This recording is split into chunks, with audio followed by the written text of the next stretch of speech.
President Trump is deploying the National Guard to Washington, D.C. While he says his administration aims to crack down on crime and homelessness, some are asking if this move is part of a Project 2025. At almost 1,000 pages long, it is an ambitious and controversial right-wing blueprint for transforming executive power. And just over 200 days into Trump's second term, one online tracker says the agenda is nearly halfway through completion. Project 2025 would roll back our fundamental freedoms, undermine our democracy, and gut checks and balances. This 920-page document would usher in the most conservative executive branch in modern American history, if enacted. It's called Project 2025. Its pages offer new administrations a blueprint for executing a right-wing agenda, from purging the government of thousands of civil servants to dismantling the Department of Education. We do have to initiate the largest mass deportation project in the history of this country. In Project 2025 and other documents, there's no, we can operationalize the border, we're going to do remain in Mexico, all these other details. What is Project 2025? It is everyone here. This is the movement. We are going to be prepared day one, January 2025, to hit the ground running as conservatives to really help the next president. Heritage got on the marker as an organization by delivering the first mandate for leadership in 1980 to President-elect Reagan. We also, over time, gave a lot of resumes in, but when Dr. Roberts came aboard, he said, this task in 2024 is too big for any one think tank. This has to be a movement. And what we've done is use our convening power here at Heritage to bring the entire movement together. So 2025 is not a Heritage thing, it's a conservative movement thing. Kevin Roberts is the CEO of the conservative political think tank, the Heritage Foundation, and the man behind the initiative published in the year 2023, Project 2025. But who is guiding him in his conservative political endeavors?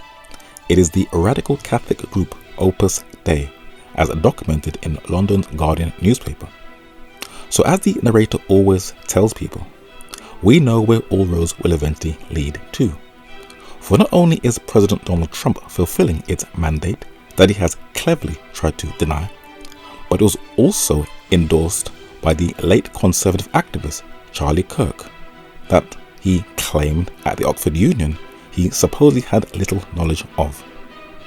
Who exactly is this young man, the late Charlie Kirk, who is receiving empathy from the US government, the US media, and the US churches? Well, if you want to understand how any political machine works, as the narrator always instructs people, always follow the money, for there you will get the answers. The Associated Press described him as a 29-year-old activist who became a millionaire in the year 2023. And as his organization Turning Point USA grew, so did his salary and his wealth. When he died at 31 in the year 2025, Fortune magazine described him as a college dropout who was the CEO of a $92 million a year movement with a direct line to President Trump by 31. So how did this young man create a MAGA $100 million machine who did not work a regular job? Well, The Guardian documented in the year 2024 that he was among the many far-right groups that received powerful conservative funds.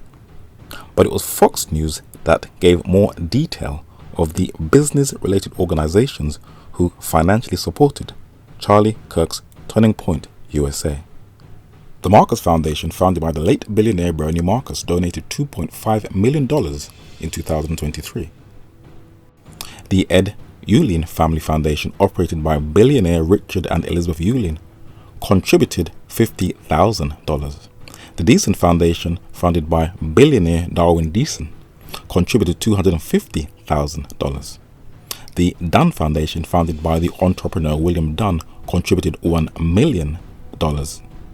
And the Bradley Foundation, via the Bradley Impact Fund, donated over $8.1 million to Turning Point USA in 2023. Now, the late billionaire Bernard Marcus, who died in November 2024, standing on the left with his wife, financially supported Charlie Kirk. The billionaire couple, the Yulins, according to Forbes, are pumping their fortune into right-wing politics, where Richard Yulin became one of GOP's mega donors. The Dunn Foundation, founded by the late William Dunn, who died in April 2025, standing on the front right, funded Charlie Kirk. Now, the Bradley Impact Fund, which wants to promote American ideals, was also a very big donor to Charlie Kirk's Turning Point USA. And Doug Deason, president of Deason Capital Services Inc., who, and highlighted in blue, manages a diversified portfolio of public and private assets. That includes a large portfolio of public equity and debt securities, hedge funds, private equity that includes direct and fund-based holdings, private debt, oil and gas, real estate and other assets. Now in this photo, Doug Deason is on the right, his billionaire father Darwin Deason is on the left, and in the red dress is Ivanka Trump, the daughter of President Donald Trump. So even though Charlie Kirk was funded by some of the men who financially steer the US political machine, some say that he was just humbly promoting Christianity. So when I heard the tragic news, I said, oh, I wonder who he was. And then all of a sudden, this overwhelming sense of sorrow and kind of renewal. And I thought, I got to learn about this guy. And the more I learned about him, I thought, this guy's a modern day St. Paul. He was a missionary. He's an evangelist. He's a hero. He's one, I think, that knew what Jesus meant when he said, the truth will set you free. Who was Charlie? Fundamentally, he was a Christian man, and Jesus was the center of his life. That was obvious to anyone who knew him. It emerged in conversation immediately when you talked to him. That's just a fact about Charlie. His life was about following Jesus, period. Now when Charlie Kirk died, the narrator was so surprised and shocked to see both the church and the state come together in one voice of solidarity. It felt like the trial run for the mark of the beast. But was he a follower of Jesus Christ, or like traditional historical Western imperialistic Christianity, who used religion for his own political ethnocentric ends and objectives? Well, throughout this study we will listen to his own words and compare them with state documents and the Holy Scriptures. Big defender of individual freedom and liberty, and I get a lot of hate from my social conservative friends when I argue for decriminalization of drugs. I've never done drugs in my life, and I don't plan to, but if someone wants to do it, cool, right? Whatever. You know, put whatever you want to put in your body as long as it doesn't harm someone else. So how can you possibly be on the side of decriminalization of marijuana? I said, listen, I went to high school in the north suburbs of Chicago, okay? I remember after football games, like kids had backpacks full of marijuana. Mm-hmm. Now, marijuana is illegal in Illinois. Marijuana is illegal in Cook County, and there were cops in our halls looking for it all the time. It was not working, okay? It's like, let's just put it that way. The kids who wanted it found it. The kids like me who didn't want anything to do with it just walked away. What other better illustration of freedom than that? You don't want to engage with it, just walk away. Yeah. Find somewhere else to do it. What would be the exact issue with full legalization of marijuana? How much time you got? So, yeah, everything from it's a false promise of liberty. So I used to be kind of for this because I was in high school and I used to say, oh yeah, people used to do weed, like whatever.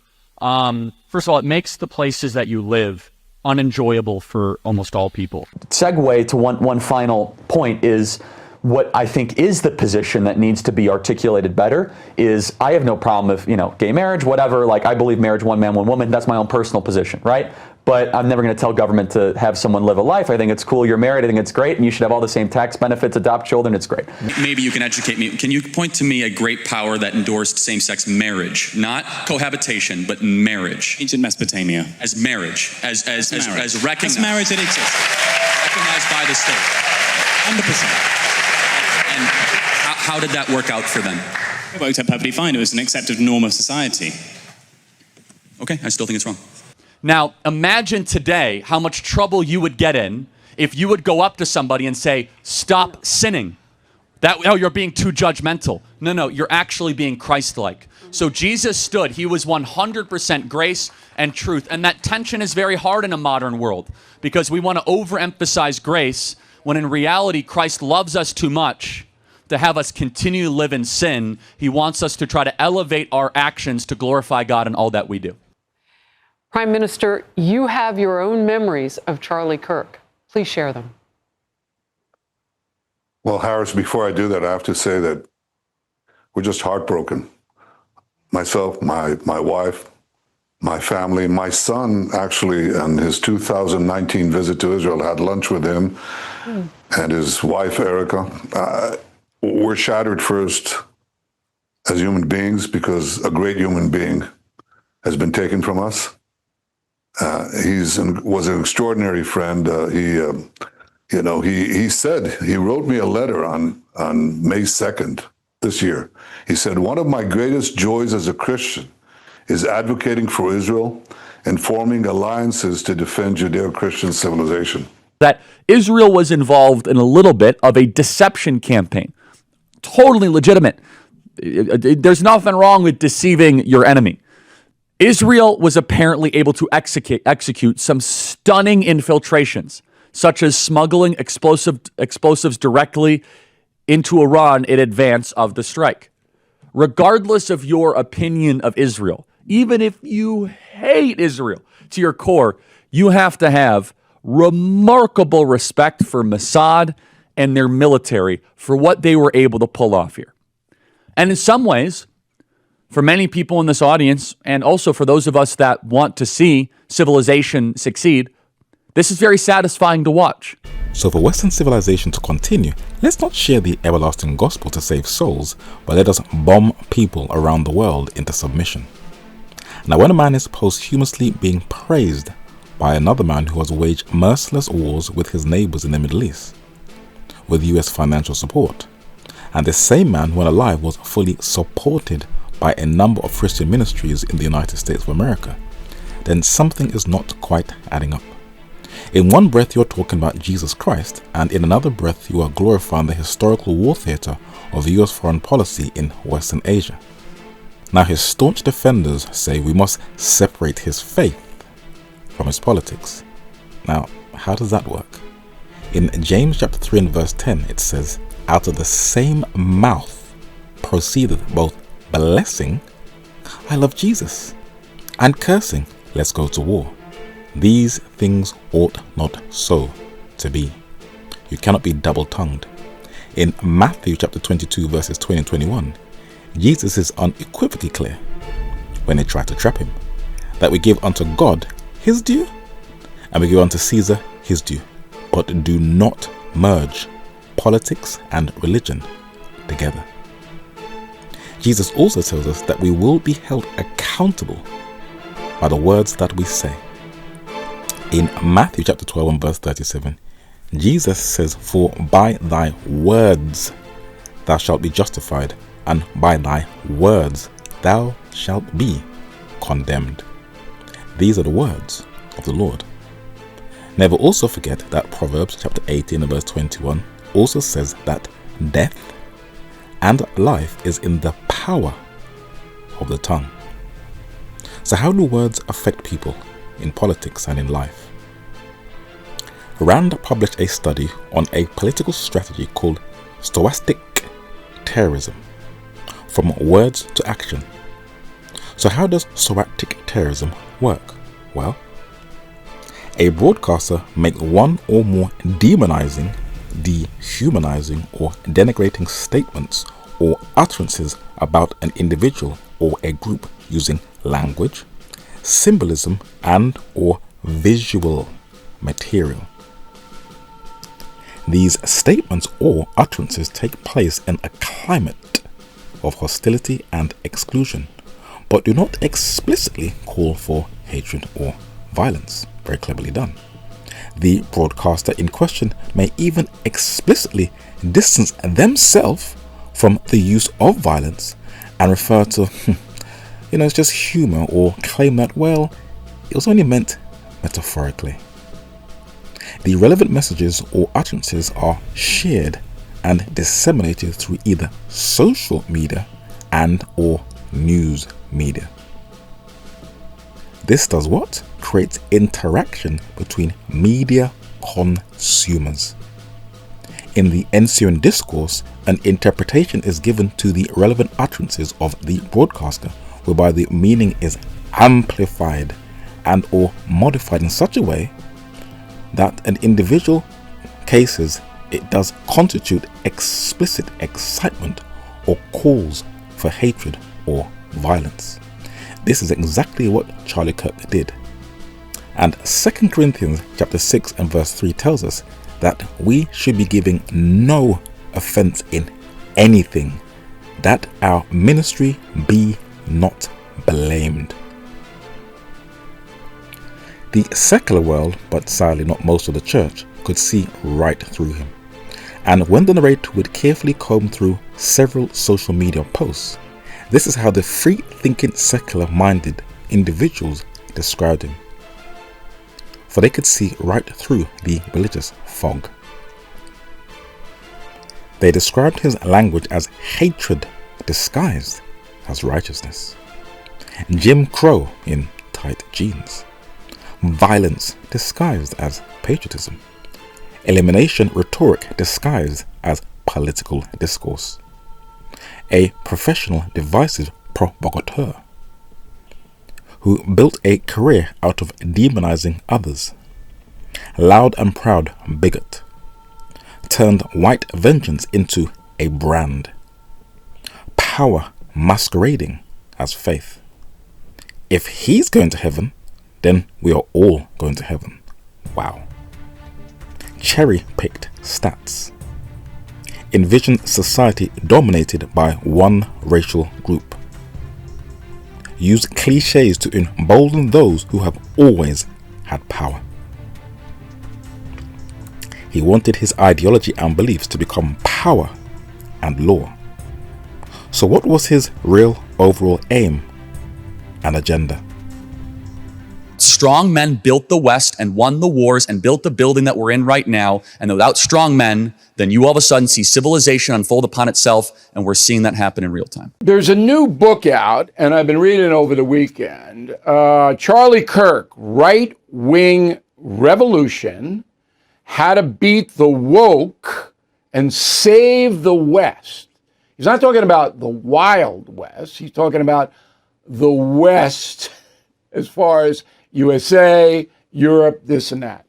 When men have carefully read through the mandate of Project 2025, a word seems to regularly pop up on its pages. It is a word called woke. And Charlie Kirk was promoting the same trajectory against it. But what exactly is woke? And when was the word popularized in modern culture? Well, you have to go back to the 1920s in North America. And though many black or African Americans had built strong communities from scratch and had done well for themselves, it was still also a time of very deep racial tensions with a number of riots. And one man wanted to boost black confidence when they felt downtrodden, and he told them to wake up. He was the Right Honorable Marcus Mosiah Garvey, the Jamaican political activist who lived in New York for a time. Then in the 1930s, the American folk and blues singer, who went by the stage name Lead Belly, made a song in 1938 titled The Scottsboro Boys. It was the year when 9 black teenage boys were to be pardoned for being falsely accused of raping 2 white women on a train in Scottsboro, Alabama, even when the doctors examined the women and found that no rape had taken place. In an interview about the song, he told black people to stay woke and keep their eyes open or be alert of the dangers of racial injustice that faces black people. That's what the term woke means.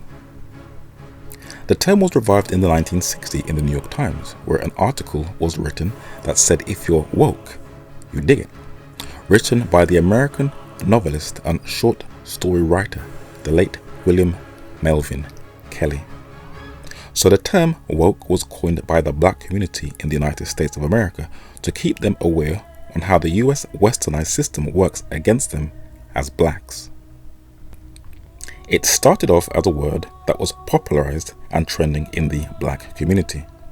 But then the invisible government during the COVID lockdown period hijacked it, and the word now has modern negative connotations. or it is now used against the so-called war on the left, whoever they are. So how did the late Charlie Kirk attempt to implement this war on woke when he was alive? Well, this is what his vast following will never tell you, by a man who was a so-called staunch advocate of free speech. And Kirk's nonprofit, Turning Point USA, had a major role in conservative politics here in Arkansas as well. The organization has its own chapter at the University of Arkansas. Laura Castleman spoke to leaders at the school about how the organization helped get more young people to be a part of the country's politics. Turning Point USA leaders continue to publish an online database of university professors they say, quote, advanced leftist propaganda in the classroom. He was taking over college campuses, colleges that had, in theory, only very liberal, or as they like to say, progressive. I call them liberal, but they like to call themselves, because it's such a beautiful word, progressive. They're the opposite of progressive, if you think about it. But they were really nasty, and he would go into these colleges. All of a sudden, within 2 years, 3 years, they turned into bastions of conservatism. It was really quite amazing to see. What President Trump failed to mention at the funeral of Charlie Kirk was Turning Point USA Professor Watch List. This is the clever method Charlie Kirk used to infiltrate universities, not just debates. And you can see they have their strategically placed token blacks to fulfill these goals. The BBC says that the Professor Watch List is the group that wants to purge out liberal professors by the so-called champion of free speech. The Washington Post said that more than 1,500 academics asked to join the controversial Professor Watch List set up by Charlie Kirk in his woke crusade to save the West. The New York Times said that the Professor Watch List is seen as a threat to academic freedom. And The Guardian says that the Professor Watch List website elicits both fear and ridicule in US universities. This mirrors the McCarthy anti-communist witch hunts of the Cold War in the United States. And The Guardian also documents, as highlighted in yellow, that Charlie Kirk's Turning Point USA's list gains fresh attention after it expands, and some notice it disproportionately names academics of color. Interesting.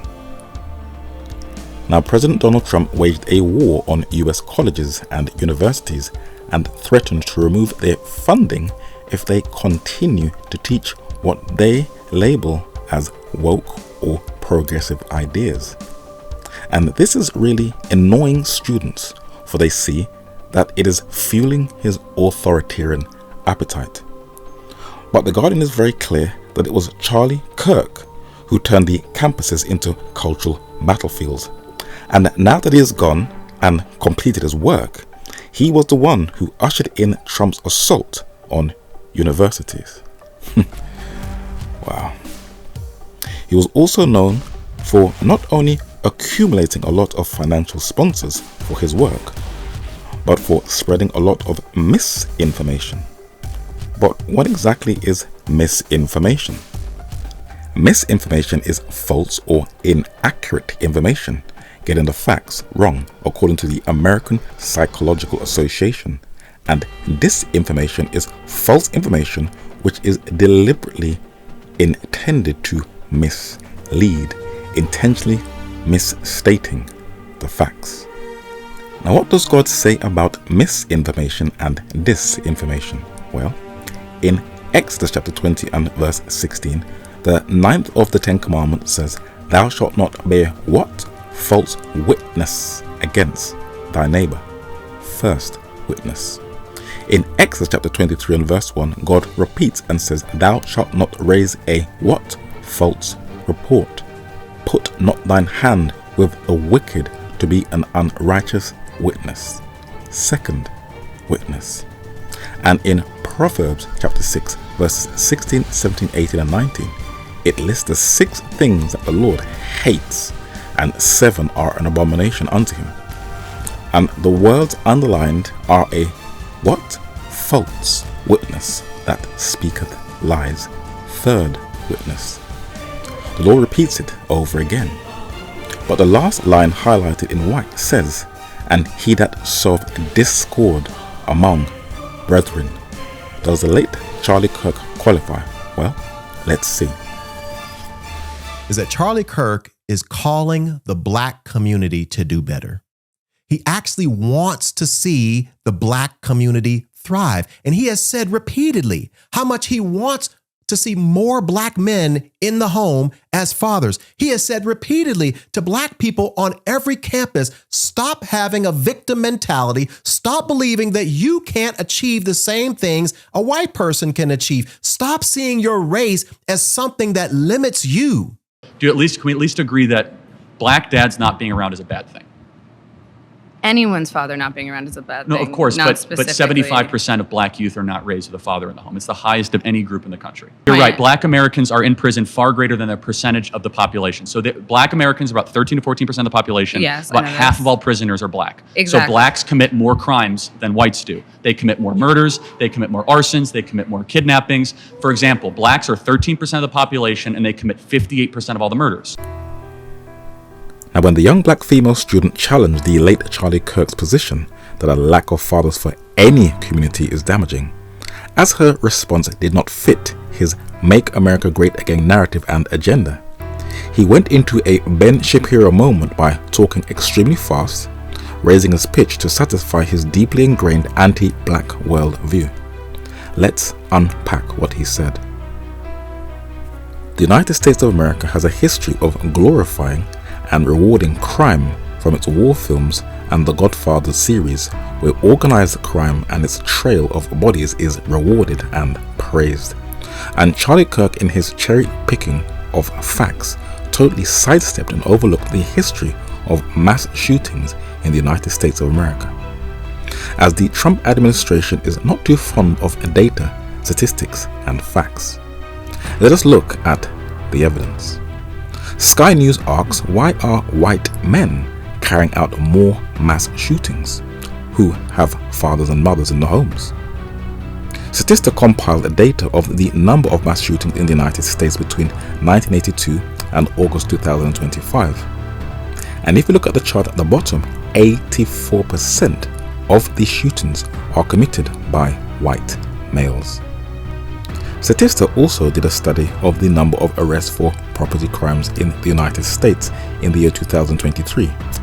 2024 is not out yet. If you look at the ethnicity and figures in blue, white males commit the highest arson. Now, Charlie Kirk said that black males commit the highest arson. That is misinformation. For it is white males who have the highest burglary, embezzlement, forgery and counterfeiting, fraud, and larceny theft. The United States Sentencing Commission data shows that white citizens in the United States also commit the highest sexual abuse offenses. This has been cleverly overlooked. Now, when the narrator was a teenager, he used to listen or was a fan of the US rap group Public Enemy, who used to preach conscious rap. And he remembers watching the music video The Night of the Living Bassheads that dealt with the damaging effects of drug use in the black community. Nick Barnes was one of the most famous known drug dealers who ran his operation in Harlem, New York. But in the United States during the 50 Years' War on drugs, it imprisoned millions of black Americans when whites were both taking and selling drugs at the same time, like Charles Lucky Luciano, the infamous mafia crime boss. So a study was compiled on the demographic differences in sentencing, and a report found that racial inequality over long US prison sentences was growing, according to the London Guardian.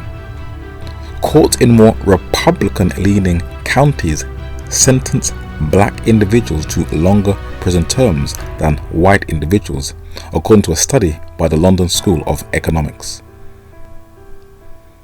ABC News also said that black men get longer prison sentences for the exact same crime as whites. Very, very interesting.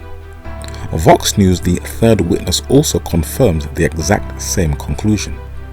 Now, don't forget that both the United States of America and the United Kingdom are both Anglo-Saxon run systems, so you'll more or less get the same results across the pond, where in the UK also black remand prisoners are held 70% longer than their white counterparts in both England and Wales. For Britain has a long history of profiling black boys as criminals, where they receive a lot harsher sentences. Now, back in the United States, Charlie Kirk was right when he said that 75% of black youth are not raised with their fathers, listen to this very carefully, in the home. But he cleverly missed out something which is very important that strengthened his argument. And he was sadly seconded by another token black man by the name of Larry Elder, who, while a guest on the Breakfast Club, literally parroted the exact same thing to denigrate his own race. And he used the former President Obama as his reference to give weight to this narrative. But this is where they all went wrong. You know, for me, the discussion and polite discussion, it doesn't work. I have found that. You can go back and watch me on stage with T.I. and Killer Mike, and it doesn't work with the black community. And I have a theory on this, and I think partially it's because we have this instance of father absence. You know, I was in Chicago a couple of 3-4 weeks ago, and we saw these little kids on bikes with masks on the side of their head, like 5 or 6 of them. And the driver said, yeah, they're little yummies. I said, who? He said, little yummies. Look up, Google Lil Yummy. Lil Yummy was an 11-year-old murderer. Wow. And you look at his picture, you'll see the headshot of him, and he's like this. And he got murdered at 11 by a 14-year-old. Wow. Who's doing life now, and a 16-year-old. That makes no sense. You blame the system? Where was his father? It starts in the house. It starts in the home. Black dads are actually doing the best out of them all, according to the New York Times. Black dads, even if they are not in the homes, still are more likely to play, dress, and share a meal with their child, data shows, according to CNN. Black dads are more involved in their children's lives than any other group in the United States, according to CBS Miami. So these are the things the late Charlie Kirk deliberately overlooked because it did not fit into the MAGA narrative. And the system still sadly tries to make it harder for those men who want to invest into their children's well-being. Counteracting that negative narrative of deadbeat dads, or as they call them in the UK, a waste man. Despite the plantation narrative still embedded in the psychology of Western culture, black men are making positive inroads with the development of their children. But there are still some who want to reinforce certain dark myths. Tony Sowell in the UK cites his white British colleague Rod Liddell as a reference to prove his point that it is absent fathers that fuel killing. They totally ignore the fathers in their children's lives, and they overlooked the fact that when you have to go to family court, as one black brother told the narrator in Oxford Street in central London, they favour the mothers and they demoralise the fathers. That factor is cleverly overlooked. There are some improvements of recent. As of 2024, the British legal system is now changing that stance, so cases can be dealt with fairly for the benefit of the child. But in the UK, there are thousands of absent dads, where in some cases 1 million children are growing up without their fathers. And in some places 70% of children grow up without their fathers. So you can clearly see it has nothing to do with your ethnicity. And in the United States, marriage has declined by 60% since 1970, according to a study. And the United States, that calls itself a Christian nation, has the highest rate of children living in single-parent households. So the West, not your ethnicity, is morally declining, and people can can sense it. I think in London now, and this would be true in lots of parts of the West, about half of kids will reach the age of 15 not living with their biological father. Half. So I guess these young people just look around and they're like, well, it's like evident to me that marriage isn't working. Now, in the memorial service of the late Charlie Kirk in Arizona, where nearly 100,000 people were in attendance, it was a religio-political spectacle and show of Pax Americana to the world, where there was obviously no mention, and the narrator shall pronounce it properly this time, of his stochastic terrorism. MAGA's outspoken golden boy was being deified and canonized in real time, in a sort of Protestant evangelical sort of way. And those who took to the stage were right-wing influencers, politicians and Christian preachers. And though his Jesuit-educated wife, the former Miss Arizona, Erica Kirk, mentioned forgiveness, these individuals used this golden opportunity, which also included the entire cabinet of President Donald Trump, to constantly promote not the gospel of Jesus Christ or love, but vengeance and retribution against the forces of darkness, whatever that might be, to promote a Republican Christian nationalism, which is a sort of merger of an ethnocentric American identity mixed with evangelical political power, using Western psychological theological language to mask its political MAGA objective. This perfectly aligned with Charlie Kirk's Anti-Woke Project 2025 mandate to show to the world that this nation, the United States of America, is on a definite mark of the beast warpath. But its right-wing language is not new. It is mainstream talking points in both religious and political conservative circles. To dedicate ourselves to finishing his mission and achieving victory in his name. Our lineage and our legacy hails back to Athens, to Rome, to Philadelphia, to Monticello. Our ancestors built the cities. They produced the art and architecture. They built the industry.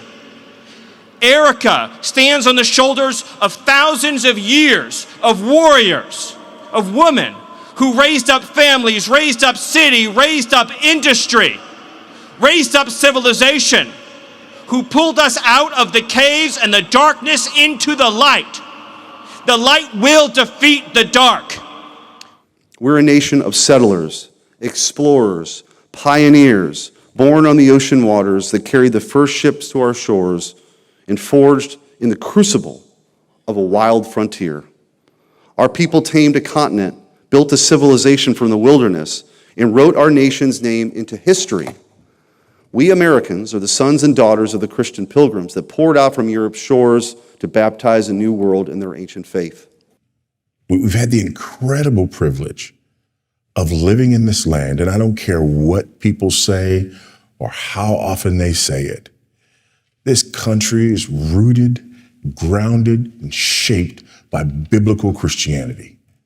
That's why we are who we are. That's why the West is what it is. That's what Western civilization is. An Indian woman was seeking for some answers and doing some personal inquiries of events that were taking place in the world. And she asked the narrator a question. Why are there prominent black spokesmen for the MAGA movement? And the narrator told her that as India was once a part of the British Empire, known as the jewel in the crown, the invisible government carefully picks both men and women of Indian descent to become Western imperialist apologists who will zealously defend immigration and will also defend the system. Now in Matthew chapter 24 and verse 14 and Matthew chapter 28 verses 19 and 20, Jesus is very clear that the very role of a Christian is to preach the gospel where to the entire world and not to defend the very Western civilization that is eventually going to impose globally the mark of the beast, the image of the beast, the number of the beast, and the name of the beast, that will eventually be destroyed by the brightness of Christ's coming and by fire. But one of the main reasons they put token blacks who have influence, wealth, and can defend their arguments humbly and eloquently in the public, so that the Make America Great Again movement can say, well, how on earth can we be racist if we have black people in our team? All of their talking points is from the MAGA school of thinking. David Hackett Fisher is a US historian, and he wrote a 946-page book titled Albion's Seed: 4 British Folkways in America. And in the first chapter he said something ridiculous. Quote, "So high was mortality among, and how do you describe slaves? African immigrants in New England." Ben Carson, following that same revisionist history, also called African slaves immigrants when he was in office in the first Trump administration. And he got blasted by the black community, who have lost a great amount of respect for a man who was once the most respected neurosurgeon in the world. Now, the late Pastor Vody Bartram Jr., who passed away at the age of 56 as of this recording, and if you watch his videos in recent years, he was struggling with health issues. He was drawn into the left-right culture wars, mixing American identity with Western Christianity, and he was deeply pro-Trump, and he used all the clever buzzwords in conservative circles. You don't get into certain spaces unless you're dancing to the fiddle of the system. And when Black Lives Matter grew in popularity, who apparently reintroduced the word woke as their slogan, that conservatives responded to, Pastor Vody Bartram Jr. in the New York Post said, citing Thomas Sowell, that we have to fight against this woke movement. But the agenda is far more bigger than you are aware of. The Honorable John G. Roberts, Jr., and the Associate Justices of the Supreme Court of the United States.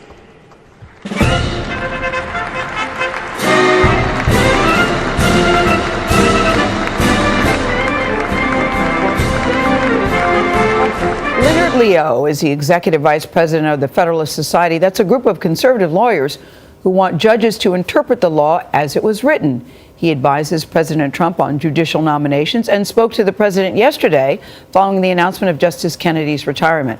Leonard Leo, he's possibly the most powerful person in America who almost no one knows about. He's played a key role in putting all 6 of the current conservative justices on the Supreme Court: Clarence Thomas, John Roberts, Samuel Alito, Neil Gorsuch, Brett Kavanaugh, and Amy Coney Barrett.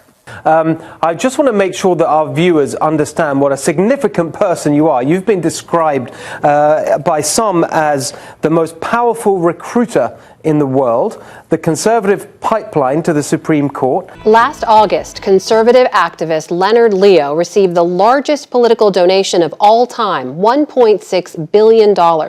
Before that, Leo was known for his role in reshaping the Supreme Court. The woke collectivist ideology leads to perpetual cultural warfare and perhaps in the end actual warfare. It can only culminate in the collapse of society into darkness and barbarism. The Catholic experience throughout history should give us hope that evangelization is eminently possible and indeed increasingly urgent. And amongst the politically active, there is a marked increase in Catholic identity. That includes a growing number of Catholic commentators in the secular media. In fact, the number of American Catholics has grown from 18 million to at least 72 million. A majority of the Supreme Court and a large number of prominent public officials are faithful Mass-attending Catholics. Leonard Anthony Leo is an American lawyer and businessman who wears many hats. He is the chairman of Marble Freedom Trust and the Creative Response Concept Public Relations.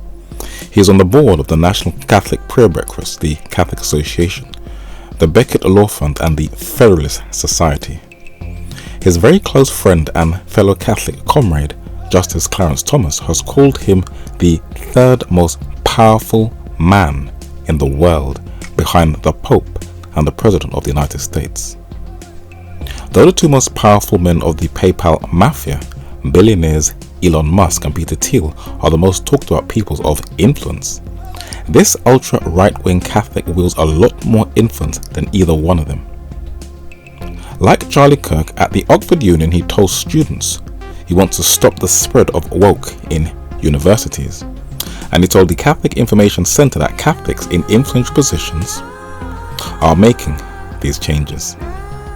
With $1.6 billion of dark money at his fingertips, given to him by a Chicago industrialist, US tycoon and right-wing megadonor Barry Side, he is using this money to attempt to reshape the entire cultural landscape of the United States of America, to transform it into a conservative utopia.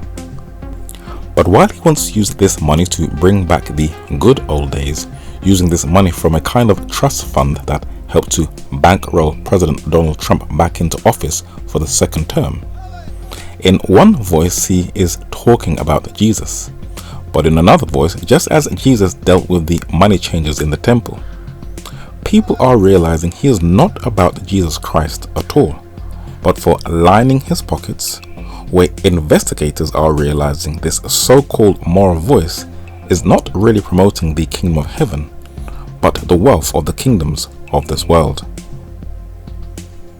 By funding conservative companies, he will definitely pull the wool over many Christians' eyes in the projects that he funds.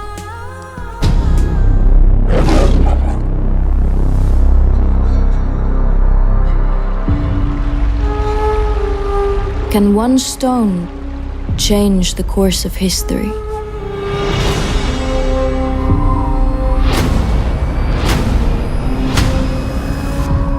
Cowards!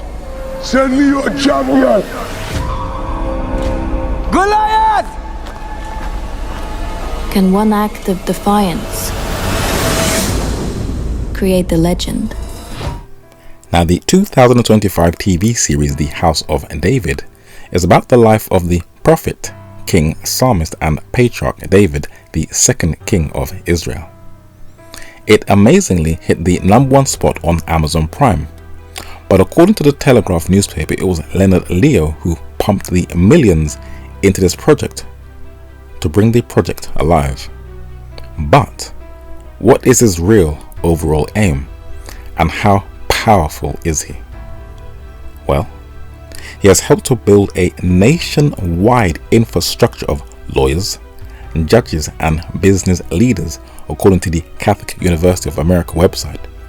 And he is a member of the Knights of Malta, as highlighted in blue, according to the website of the United States Commission for International Religious Freedom. The independent newspaper said that he is a full supporter and backer of Project 2025, where he is waging a religious war on woke. It was shown earlier in the study that Kevin Roberts, the president of the Heritage Foundation, works with Opus Dei. But guess what? Leonard Leo also works with Opus Dei, as documented in Rolling Stone magazine. And how far does this influence stretch? Well, with Leo and his network of dark money, Opus Dei's penetration of Washington's political and judicial worlds would now reach unprecedented levels. Now, this 439-page book, titled Opus by English financial journalist and editor Gareth Gore, that the Rolling Stones article quotes from, gives a detailed account of this network. That is, if anyone would like to do some further reading. But who exactly is Opus Dei? Well, in a book titled The Vatican Billions, published in the year 1983, the late Avro Manhattan said, quote, The Opus Dei is a semi-secret religious lay order whose paramount objective is what? Total support of the papacy and of the most conservative principles of the Catholic doctrines. Its devotion to both is unequaled. Its members have dedicated themselves with their personal and corporate wealth to be the blind instruments of the Church. Opus Dei first gained global attention and popularity with Dan Brown's 2003 novel turned into the 2006 film The Da Vinci Code, which was a very clever marketing tool for this Catholic group. Now, Opus Dei started in Spain when the Vatican backed Francisco Franco, the only fascist dictator who could strangely continue during and after the Second World War, was in power. The Spanish Catholic priest who founded it was the late Jose Maria Escriba, who, in the atmosphere of protecting Catholicism from communism, created Opus Dei, also called the Prelature of the Holy Cross. And its current head, or the prelate of Opus Dei, is Catholic priest Monsignor Fernando, and the narrator may pronounce his surname wrong, Ocares. But very few people are actually aware how far its influence actually stretches. Well, according to the Irish Independent, worldwide its wealth is estimated at $2.8 billion. It is known for its human trafficking and labor exploitation in South America, and its clever recruiting of innocent children. And former members have exposed it for its high levels of control and exploitation of innocent people. But it has an influence that very few are aware of. It has aligned itself with a joint network with Harvard Business School, with the Madrid Business School, ESA. How fast is this influence? Everything the narrator is going to share is documented in this 2010 Financial Times article titled Opus Dei and ESA, a matter of faith, so you can read it for yourself. ESA, the article says, is run by who? Opus Dei, and it is at the heart of one of the world's most respected business schools. Its MBA, that is Master of Administration, according to the Financial Times ranking, is among the best in the world, which also teaches law and journalism. Opus Dei has launched further technical colleges and business schools. It recently set up one in Lagos in Nigeria and a new campus in Manhattan in New York. It plans further expansion into Latin America, Eastern Europe, and the global south in Africa. Like any business school, it is supported by businesses. Its 2008 to 2009 annual report lists more than 100 companies that support it, including PwC, Barclays, Nissan, and the Rothschild. Dominic Malay is an Opus Dei priest who has been professor of business ethics at ESA for a quarter of a century. He explains that an involvement with business is central to the group's whole mission.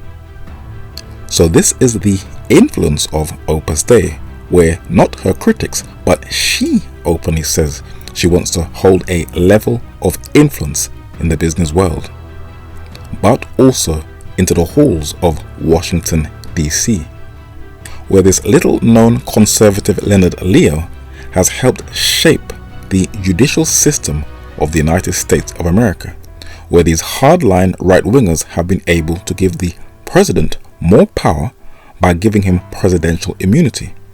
And many of these judges were all once members of that conservative club titled the Federal Society that courts and grooms law students into their image throughout their legal careers, to stay in line with an unbalanced conservative narrative where they eventually rise to the highest judicial positions, where Leonard Leo has become the gatekeeper to future judiciary leaders.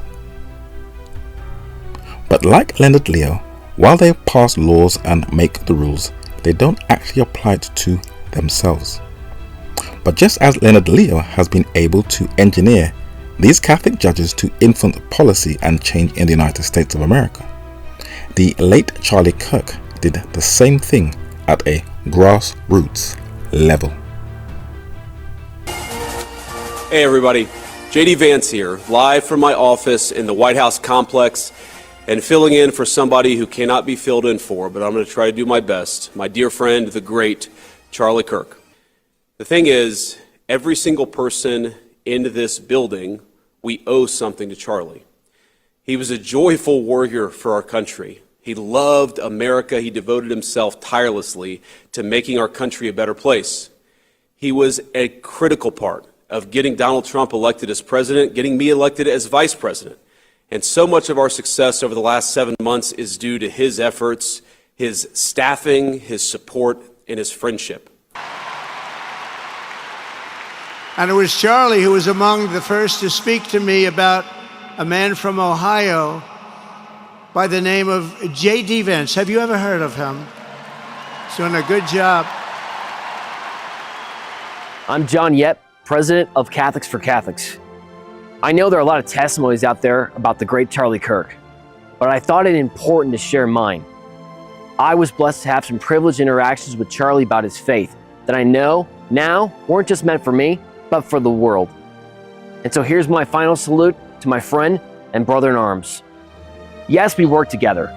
Catholics for Catholics was the official Catholic partner with Turning Point Action during the 2024 election. We helped chase down 2.1 Catholic voters in the 7 swing states. This alone was something I'll never forget. We achieved the greatest landslide among Catholic voters in U.S. history. He asked me if I knew any Catholic priests he could talk to.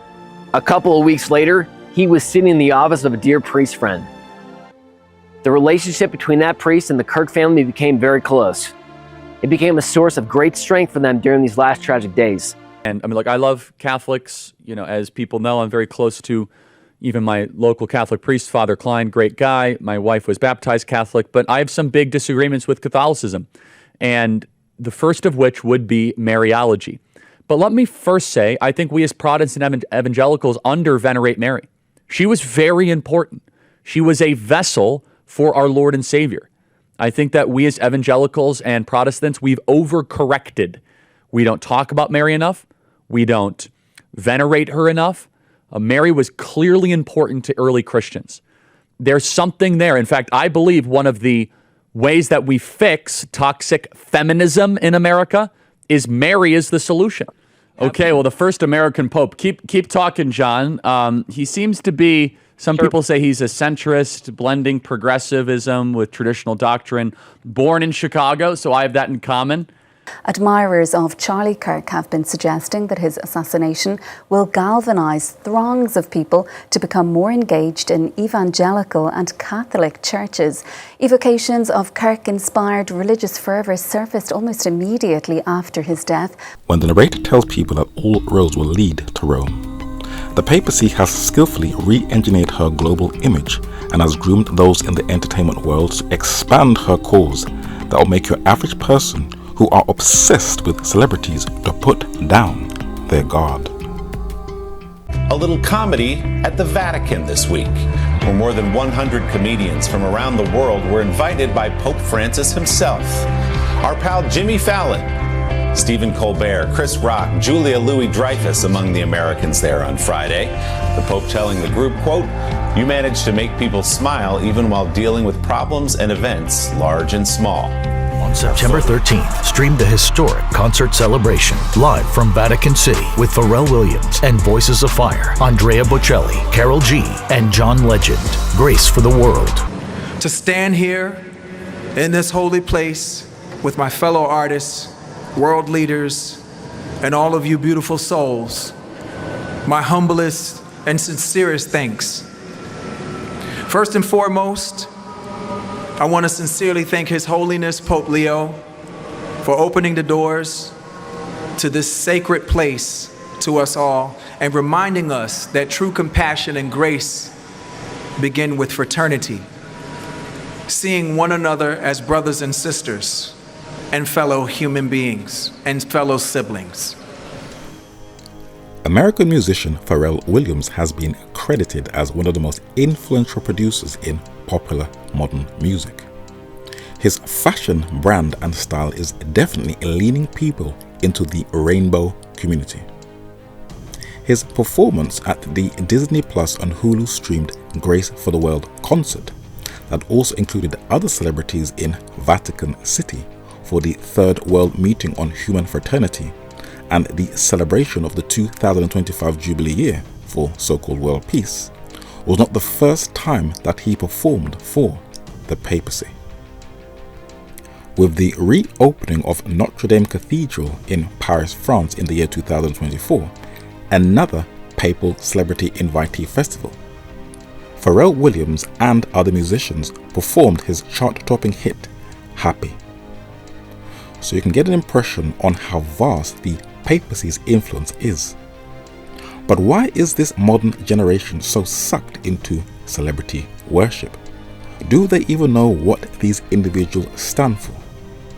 Well, the narrator who spent 5 years of his life studying media in both college and in university will give you a background on how the global media works. In 1977, there were clashes in the UK by two groups over the issue of, guess what? Immigration. Nothing new. But guess what? Instead of the presenter choosing sides, he was balanced. He asked the leader of the far-right National Front if the actions by his group helped stoke racial tensions. And he also asked the chairman of the anti-fascist Socialist Workers' Party did he think his group's behavior was responsible for stoking the riots. You see, this is true journalism. You don't choose sides, you hear both of the arguments. An art which is sadly lost. But what do we get today? The narrator always tells people, if you want to understand how the game works, then follow the money. And everything will start to make sense. Harvard University is the oldest institution of higher learning in the United States of America, with students coming from all over the world to study in its halls, where it has been ranked as one of the most prestigious universities in the world. Two of its former students impact the world. They are the American billionaire businessman and so-called philanthropist and co-founder of Microsoft Corporation, Bill Gates, who dropped out of Harvard, and Mark Zuckerberg, the billionaire American businessman who founded Facebook and is the CEO of Meta, who also dropped out of Harvard. Now, Mark Zuckerberg's Meta has been helpful as it has helped people rekindle long-lost friendships that had been lost for years. But they also dabble into domestic politics and global affairs.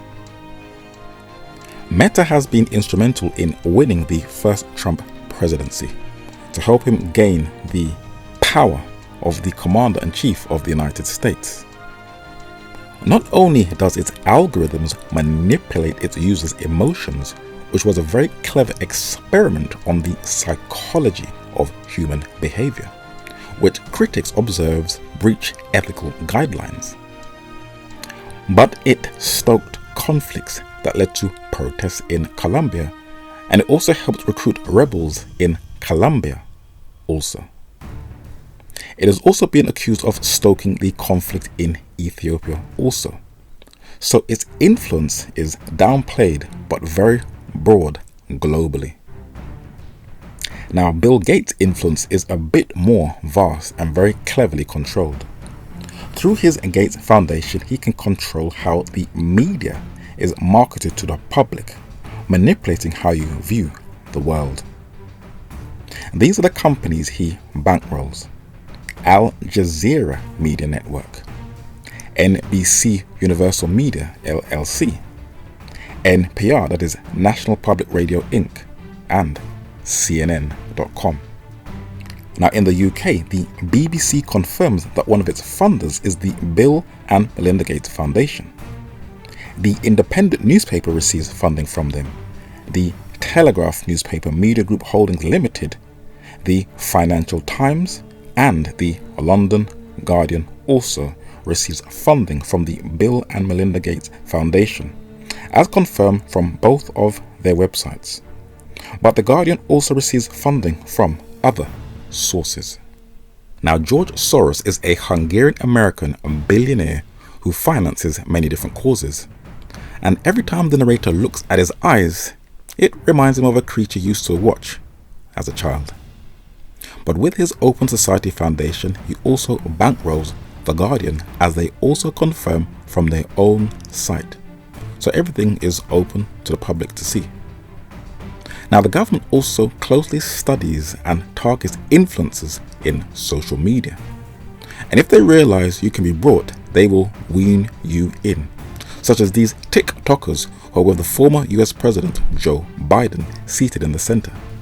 And they were used by the government to sway young people's attitude to the side of the deep state, where they were screened by the White House according to Fox News, where they were briefed on how to take their message to a younger audience to help sway public opinion over Russia's invasion of Ukraine. Yep, not only is a dark money group secretly funding high-profile Democrat influencers, but right-wing influencers are turning to foreign affairs also, perfectly aligning themselves with the techno-fascist agenda. Now, one famous influencer is a former Mormon and an Emmy Award winner, YouTuber and filmmaker by the name of Johnny Harris. His videos are very cutting edge with high quality imagery and maps, raking in millions of hits. But then he gave himself away in one of his videos titled How China Became So Powerful. Near the end of the video, he recommended his viewers to read a book by who? Klaus Schwab, the man who was the head of the World Economic Forum. And this same video is highly recommended on the site of the World Economic Forum. So the powers that be target influencers. And if you are controlled by the three things that leads to the destruction of strong men: money, according to 1 Timothy chapter 6 and verse 10, women, according to Proverbs chapter 6 and verse 26, who will hunt you down, and fame and self-worship, according to Daniel chapter 4 and verse 30. If any one of these three things dominate you, you will never be able to function properly and will be ineffective. So whether you want to accept it or not, we are all drawn into this digital space, especially by our phones. And we are unconsciously and sometimes consciously being controlled by the cleverly timed algorithmic manipulating our naivety and vulnerability, which has also been mapped out. The narrator will explain. In the 2013 film Her, about a man who develops a relationship with a female AI voice, the film actually said, according to critics that closely observed it, that this technology will be universally used by the year 2025. Interesting. Which is not a coincidence, for this was the year when the technology called conversational language interface grew, which people are now using with the AI tools of ChatGPT and Google's Gemini.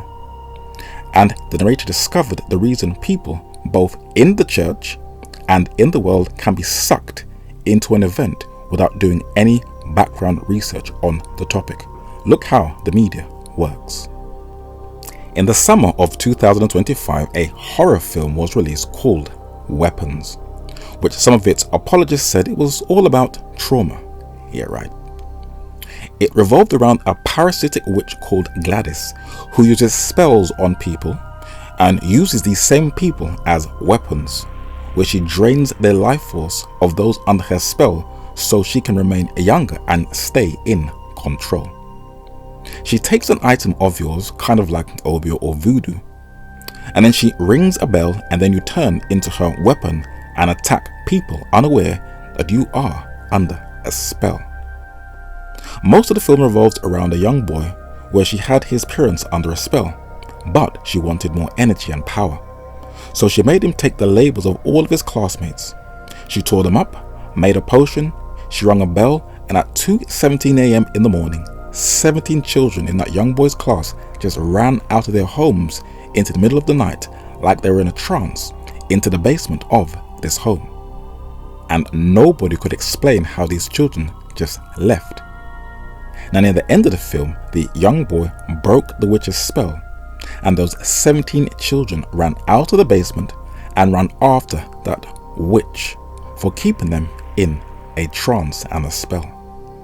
And the ending scene, which is quite graphic and very gruesome, for they ripped her completely to pieces. Now the narrator can see that even people who you thought were a bit more wise are under a spell. All they have to do is ring the bell, and they are training people to become these Frankenstein images of the state, these simulant brainwashed synthetics, these cloned Tyrone creatures to defend the ideologies and vile ideas of a famous individual or ideas of the state. And most are unaware that they are being set up. They were born to be criminals, and they're tough and mean, and they'll cut your throat, and they won't even think about it the next day. Happening all the time in urban America. Prowling blacks go around for fun to go target white people. That's a fact. It's happening more and more. In a recent episode of the King's Hall podcast entitled The Girl on the Train, we talked about the tragic and brutal murder of Irina Zaruska in Charlotte. A few days after that episode released, we cut and released this short clip. Let's say that somebody was coming into our church and they're black, and would they be eligible for membership in our church? Yes, they of course they would. They'd be eligible for membership in our church. But would they be permitted to participate in, embody, and practice what I would call black culture generally in our church? The answer is absolutely not. Why? Because the characteristics that mark black culture as a generalization, in the same way Paul's talking about Cretans on Crete, they are evil, murderous, violent, bestial people. They steal, they kill, they destroy. They are sinful to the core. They have besetting sins that are like fatherlessness, sexual immorality. They molest children at a high rate. All of any criminal statistic that you could look at, almost pretty much without exception, they excel at them. And this stabbing, another thing, that this horrible, wicked black man, and he was a black man, own up to it, just it's science, it's logic, he was a black man. There's a problem with blacks against whites in America. And his poor girl from Ukraine comes walking in, and she sits down in front of him, and he pulls out his pocket knife, opens it up, and stabs her in the neck, and then walks off. And he's going, I got that white girl. I got that white girl. And the news media is saying, I don't think it was racially motivated. Yes, it was. Yes, it was. A lot of us whites have been victimized by black racism over the years. Today on the Matt Walsh Show, a career criminal savagely murders a Ukrainian refugee on a train in Charlotte. The media refuses to cover the story. I'll give you one guess why that's the case. I'm talking about all the videos of black career felons, violent thugs who should have been executed a very long time ago, murdering white people in public places for no apparent reason whatsoever. The breaking news of this new footage we have of the stabbing murder of the 23-year-old Ukrainian refugee, Irina Zarutska, a young white lady who was stabbed to death by a black criminal. Since the very first election, the President of the United States of America, Donald Trump, by labeling blacks as criminals from birth, he has emboldened those very deeply insecure men who are all members of the church, who see themselves as victims. They all mention that innocent young Ukrainian woman who sadly lost her life on a train by a convicted felon, and they all stressed his racial identity. The narrator is deeply sad that this woman and many women lose their lives, but something else was overlooked. Just a month before, a black police officer, just a few months into his job, his name was David Rose, was shot and killed while defending a federal building. The narrator observed that most of the news channels who reported his death had black presenters that covered his death. His funeral was attended by 500 fellow police officers, but something was a bit odd.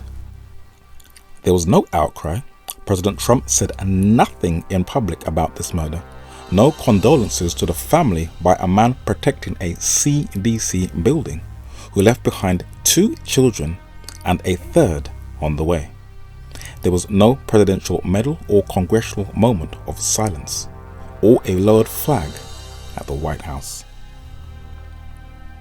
The shooter was a white male who came from a, guess what, 2-parent home, and something was quite interesting. The London Guardian reported and said that US politicians' silence concerning David Rose's death is deafening. Why didn't any of these professed Christian YouTubers or any of these ministries mention him in their racial tirade? There's a reason. The narrator discovered a West Indian intellect by the name of Hubert Harrison. He was real bright, but oh Lord, was he deeply anti-religious. But there was a reason for it when he carefully studied the structure of the United States of America. In his book titled The Negro and the Nation, he closely observed what the root cause of racism in America was. And he said, quote, "It has been well said that the 2 great instruments for the propagation for race prejudice in America are the Associated Press, that is the media, and who else? The Christian Church. This is quite true." He said that Protestant Christian America literally created the color line or racial division in America. First witness. Now, Leonard Leo, in his lecture at the Catholic Information Center, presented the Catholic Church as being historical victims in America, but he cleverly missed out a huge chunk of history. Harvard-educated, the late W.E.B. Du Bois wrote a letter to a member of the Catholic clergy in the United States by the name of Joseph B. Glenn in 1925, and he boldly said from the second line that the Catholic Church in America stands for color separation and discrimination to a degree equaled by no other church in America, and that is saying a very great deal. Second witness. 100 years later, in the year 2025, has anything actually changed among both the Catholic and Protestant churches in America? Nope. The New Yorker in the year 2020 said that American Christianity has a white supremacy problem, and it is rooted in its history, and the narrator will stress its warped, unbiblical theology and its culture, where it is embedded in the church, in their very psychology.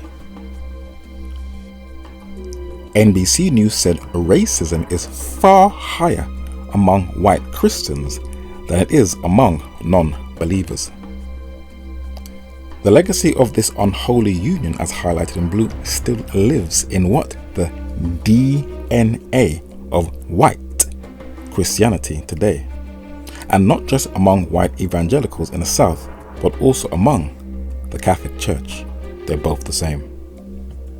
Our fellow Americans, and indeed the entire country, are waiting to see whether we, white Christians, can find the humility and courage and love to face the truth. You'll be waiting for a very long time. In public opinion polls, a clear pattern has emerged. White Christians are consistently more likely than whites who are religiously unaffiliated to deny the existence of structural racism. But what exactly is racism? For it is a word that has not been clearly defined in recent times. Is it individual or institutional? Well, let's see. Racism or racialism, according to the Reader's Digest Encyclopedic Dictionary, is the belief in the superiority of a particular race, as highlighted in yellow. But how is it reinforced? By a social or what? Political, and look at the word underlined, system that is based on this. Now, if you ever purchased the books The Bible Told Them So, Jesus and John Wayne, White Evangelical Racism, and one titled The Family that a Netflix show is about, you'll see that white Christians have always controlled the United States of America and have always been deeply racist. While these YouTubers' words may have been shocking to some, Charles Colcock Jones Sr., the 19th century US educator and Presbyterian missionary, in his book titled Religious Instruction to the Negroes, on page 104, he said that blacks are naturally criminals from birth. So Trump and those other influencers were not bringing any new concept to the table. Now, the Washington Post in January 2015 said that the US Congress is 80% white, 80% male, and 92% Christian. Interesting. The following year, in the New York Times in 2016, it said that the majority of people who hold the sway of power in the United States are nearly all white.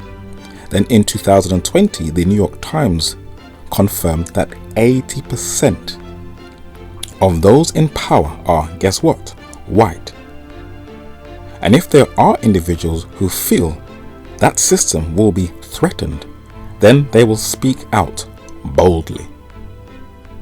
In fact, you know, if we would have said 3 weeks ago, Blake, if we would have said that Joy Reid and Michelle Obama and Sheila Jackson Lee and Ketanji Brown Jackson were affirmative action picks, we would have been called the racist. But now they're coming out and they're saying it for us. They're coming out and they're saying, I'm only here because of affirmative action. Yeah, we know. You do not have the brain processing power to otherwise be taken really seriously. You had to go steal a white person's slot to go be taken somewhat seriously. Black women do not have brain processing power to be taken seriously. But if you go and watch the clip, the very clip she links to, you realize he never said anything like that. He never uttered those words. He did not say anywhere on this clip, as some have suggested, as the younger black woman in the earlier clip suggested, that black women in general, all black women, do not have the brain processing power that white people do or anything like that. He never said that. When the Silicon Valley funded former employee of billionaire Peter Thiel, the first millennial to become the Vice President of the United States of America, J.D. Vance, became a posthumous Charlie Kirk apologist, a leading figure and fierce opponent of diversity, equity, and inclusion, but who fails to declare to the public that not only does his mother-in-law promote DEI, but he benefited from it also while a student at Yale University Law School. And when the Dallas Theological Seminary educated Christian preacher Alan Parr also became a Charlie Kirk apologist, you are seeing in microcosm form just a small taste of what's to come. Church and state both speaking with one voice. It is interesting that people with common sense outside of the religious echo chamber could instantly detect that this billionaire-backed activist cleverly used religion for political motives. And most people still struggle to understand what racism is and how it functions. They think that it is about making monkey noises, the use of the N-word, microaggression, or the coded or suggestive political language of the dog whistle. But it is a lot more broad than that.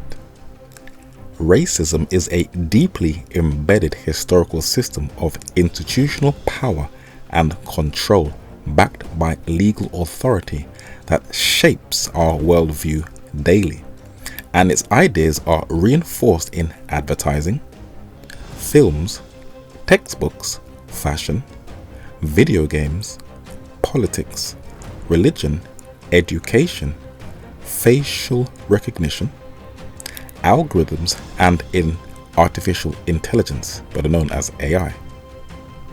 It also sets the standard of beauty for the world. And those who don't fit that criteria in an influential space, well, the global backlash is very, very brutal indeed. Something about you seems different. I can't quite figure it out. She got legs, you idiot. Especially in the demographics where the multi-billion-dollar skin lightening industry rakes in its highest revenue in Asia, where in many parts of that region, people are still unconsciously attached to the ideas of their former colonial masters. Now, if you just read the many articles in response to the 2023 film called The Little Mermaid, you get a reality check on how deep-rooted people's attitudes are to a specific racial group of people. The narrator also received a phone call from a man of European descent who said that there are white Christians in the UK who are complaining that in both advertisements and in films that there is too much of an overrepresentation and diversity of different ethnic groups, and they are promoting too many interracial relationships and mixed families on the screen. Now, these are the thoughts of professed Christians, not people of the secular world. Now, to be fair, the narrator will confess that even black people have complained about the latter, but that's prejudice, not racism, because it holds no power. Whites can put their ideas into legislation. That's the difference. When Denzel Washington said, "We can't blame the system for our boys going into crime, but the family unit," his Jesuit education in Fordham University limited him on how the system works. By looking at the behavioral science of Eurocentric psychology only, and coming from the standpoint and conclusion that it is the family unit alone that is the root cause of society's ills and woes, is limiting yourself. A much more complex approach is needed. Yes, we are definitely influenced by our families, either positive or negative, which is where our first stages of development and ideas come from. But we are also shaped by our friendships, our social environments that includes our workspace. And if we are unfortunate, we can get caught up into the wrong crowd in crime. Now let us look at the many different things that shape our characters. In a book titled Reflections on Violence by George Sorel, this French social thinker said, quote, "It is the family which influences all social relationships, but that's not the only influence." In a book titled The Crowd, a Study of the Popular Mind, another Frenchman, Charles-Marie Gustave Le Bon, talks of another influence, and he said, quote, "Men are ruled by what? Ideas, number 1, sentiments, and also customs, number 3.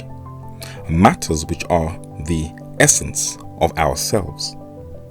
Institutions and laws are the what? Outward manifestations of our character."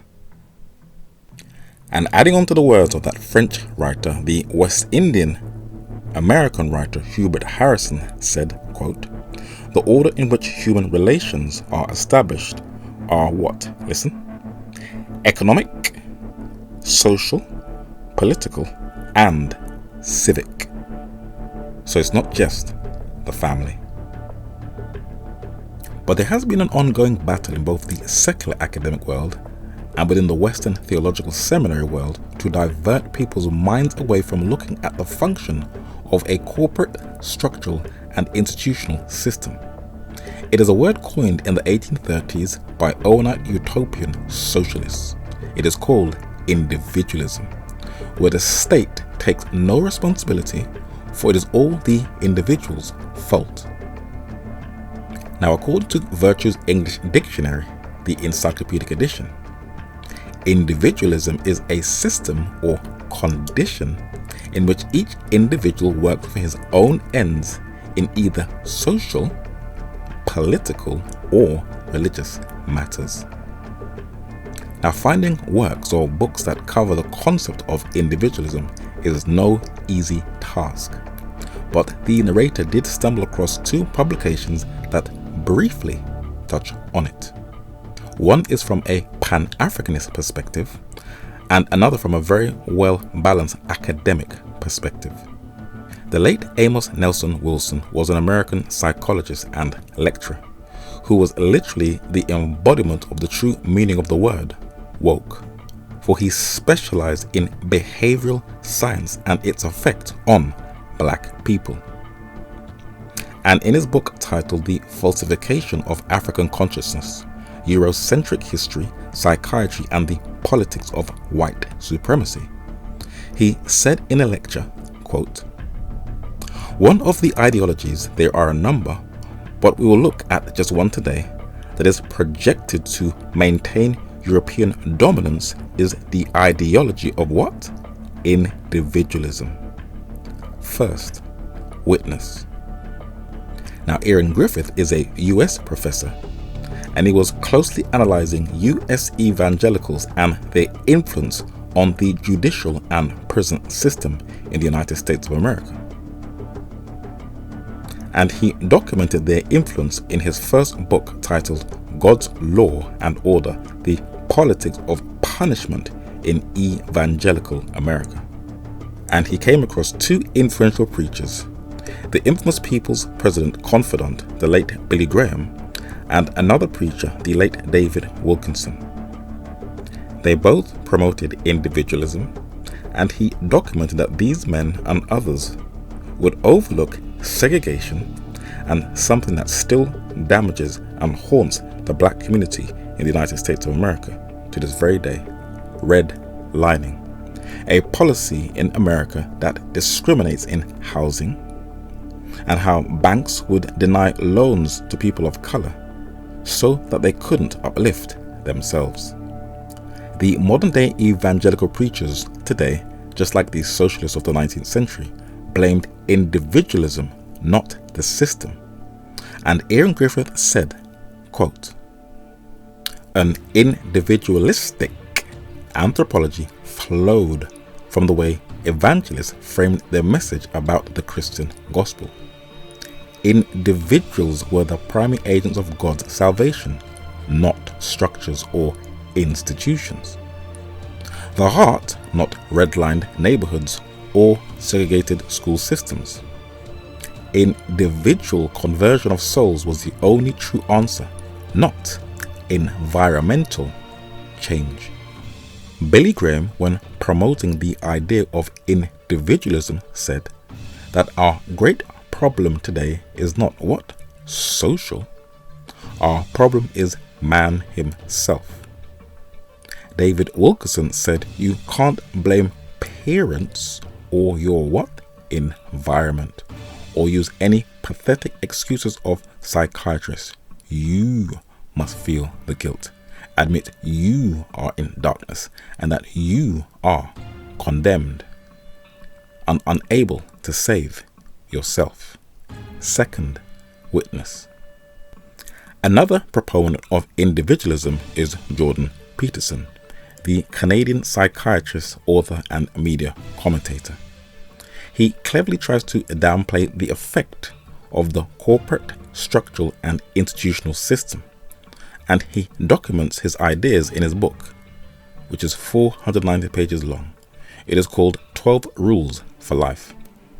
And instead of him critiquing the effect the Western world has for its role in global affairs, he said, quote, "Don't blame capitalism, the radical left, or the iniquity of your enemies. Don't reorganize the state until you have ordered your own experience. Have some humility. If you cannot bring peace to your household, how dare you try to rule a city? Let your own soul guide you. Set your house in perfect order before you criticize the world." That's individualism. Now, this westernized worldview of individualism definitely does not harmonize with God's worldview in the Holy Scriptures, for God deals with individual sin, corporate sin, and the effect of systemic, structural institutions. Now in Exodus chapter 20 and verse 12 in the Ten Commandments, God says that if we honor our parents, it will lead to the longevity of life. So there is a blessing in obedience. In Proverbs chapter 22 and verse 6, that honor to the parents can only work if the parents train us properly. For in Colossians chapter 3 and verse 21, God instructs the fathers that you must be loving and gentle with your children. If not, it can lead to a life of psychological damage to your own children. 1 Samuel chapter 3 verses 12 and 13. God is very clear that if men don't rule their own house properly, like the priest Eli, then your children will definitely cause havoc in the community and in society. And you'll bear a lot of the responsibility for that behavior if you have not corrected your children properly. In Ezekiel chapter 18 and verse 20, 2 Corinthians chapter 5 and verse 10, and James chapter 1 verses 14, 15 and 16, God makes it very clear that we all have to give an account for our individual actions while we live this one life on this earth. So when we stand before the judgment seat of Christ, we will have to give an account as to what we did on this earth. And that is why 1 Corinthians chapter 15 and verse 33 and Proverbs chapter 13 and verse 20, God instructs us to be careful of the company that we keep, because sometimes unknowingly it can have an effect on our behavior. In Daniel chapter 9 and verse 16, we are introduced to corporate and generational sin, where the city Jerusalem, which is a system, there was not only a confession of individual sins, but also corporate sin also. The unbroken chains of the iniquities of the forefathers. Now in 2 Chronicles chapter 33 verses 9 and 10, it shows us the influence of the actions of the head of state on his nation, where the inhabitants wanted to continue in the dark behavior that was even worse than the behavior of the surrounding nations. But in 2 Chronicles chapter 17 verses 9 and 10, it shows us that when you have a godly environment, as a result of a true revival of reading the Word of God, it not only positively impacts your community, but the surrounding communities also. So that shows that our environment has an effect on our behavior, and that shuts down the individualism argument. Your environment does affect your behavior and attitude. Now, Jesus tells us in Matthew chapter 11 and verse 24 that the city of Sodom and Gomorrah, also called a land, was a system. And in Ezekiel chapter 16 verses 49 and 50, this culture negatively impacted its people. They were idle, prideful, full of bread, but did not look after the poor, and they committed abominations. So we are impacted by our environment. In Revelation chapter 18 and verse 4, the very last message to God's people all over the world is to come out of the spiritual Babylonian system mentioned in the previous chapter, chapter 17. And it specifically says that ye be not partakers of her sins. That's corporate influence. 1 Timothy chapter 5 and verse 22 also instructs us not to partake in other people's sins. Now, how do you partake in other people's sins? Well, it's simple. Romans chapter 1 and verse 32 says that if you have pleasure in them that do them, you are partaking in other people's sins. Don't forget that in Matthew chapter 6 and verse 21, Jesus says whatever we dwell and focus on, that is where our hearts are really at. So the Holy Scriptures is clear that there is individual sin, corporate sin, and that we live in a structural and institutionalized system. Look, the city of Chicago, we are truly the greatest city in the world. From 20% of the world's fresh water in our front yard between Lake Michigan and the St. Lawrence River. We have one of the most diverse economies in the world where not one industry comprises of more than 20% of our overall GDP. Our airports, and particularly O'Hare, we set and break records every single day. We have some of the top universities anywhere in the world, the top labor force. In fact, with the development that's happening in Chicago right now, we're talking about $20 billion of new revenue coming into our region from tourism. We're seeing unprecedented levels of violence reduction in our city. Homicides are down 30%. Shootings and shooting victims are down 35%. There's more work to be done, but we are truly building the safest, most affordable big city in America. In fact, Condé Nast rated us the best big city in America 8 years in a row, 13 years consecutively as the #1 relocator for corporate headquarters. And so we have a great workforce, a great university system, a diverse economy, and of course, most of all, we have amazing people in our city. Many Chicagoans were shocked and appalled to see videos of heavily armed, masked federal agents in our streets yesterday. The reality is that this stunt has nothing to do with public safety. This is about politics, money, and power. The president is using his militarized force the exact way he intended to advance his political goals. He wants to militarize our cities, whether that's through ICE or through the National Guard or the United States Army or Armed Forces. Firing the first ever black woman appointed to the U.S. Federal Reserve's Board of Governors. Now, ostensibly, it's because Donald Trump wants his way on a malleable central bank that would lower interest rates at his command. But why single out Lisa Cook? Similarly, it's in the name of lowering the crime rate that the U.S. president's bent on deploying federal troops to major cities. But is it also because the likes of Chicago, Washington, Baltimore are opposition strongholds whose mayors just happen to be African American? And I told Pete, we should use some of these dangerous cities as training grounds for our military, National Guard, but military, because we're going into Chicago very soon. That's a big city. The words that Donald Trump used today, enemy from within, that's Hitler-esque. That is right out of Nazi Germany. That is not constitutional speech. That is not the speech that we stand for in this country, where we believe in the rule of law, and the way that he talks about cities. That cities are full of his enemies. Why? Because they voted for Democrats. They voted blue, and so they have become his enemies. Even though the current mayor of Chicago, Brandon Johnson, as of this recording in late 2025, said that the crime rate had gone down in Chicago by 35%. That included murders.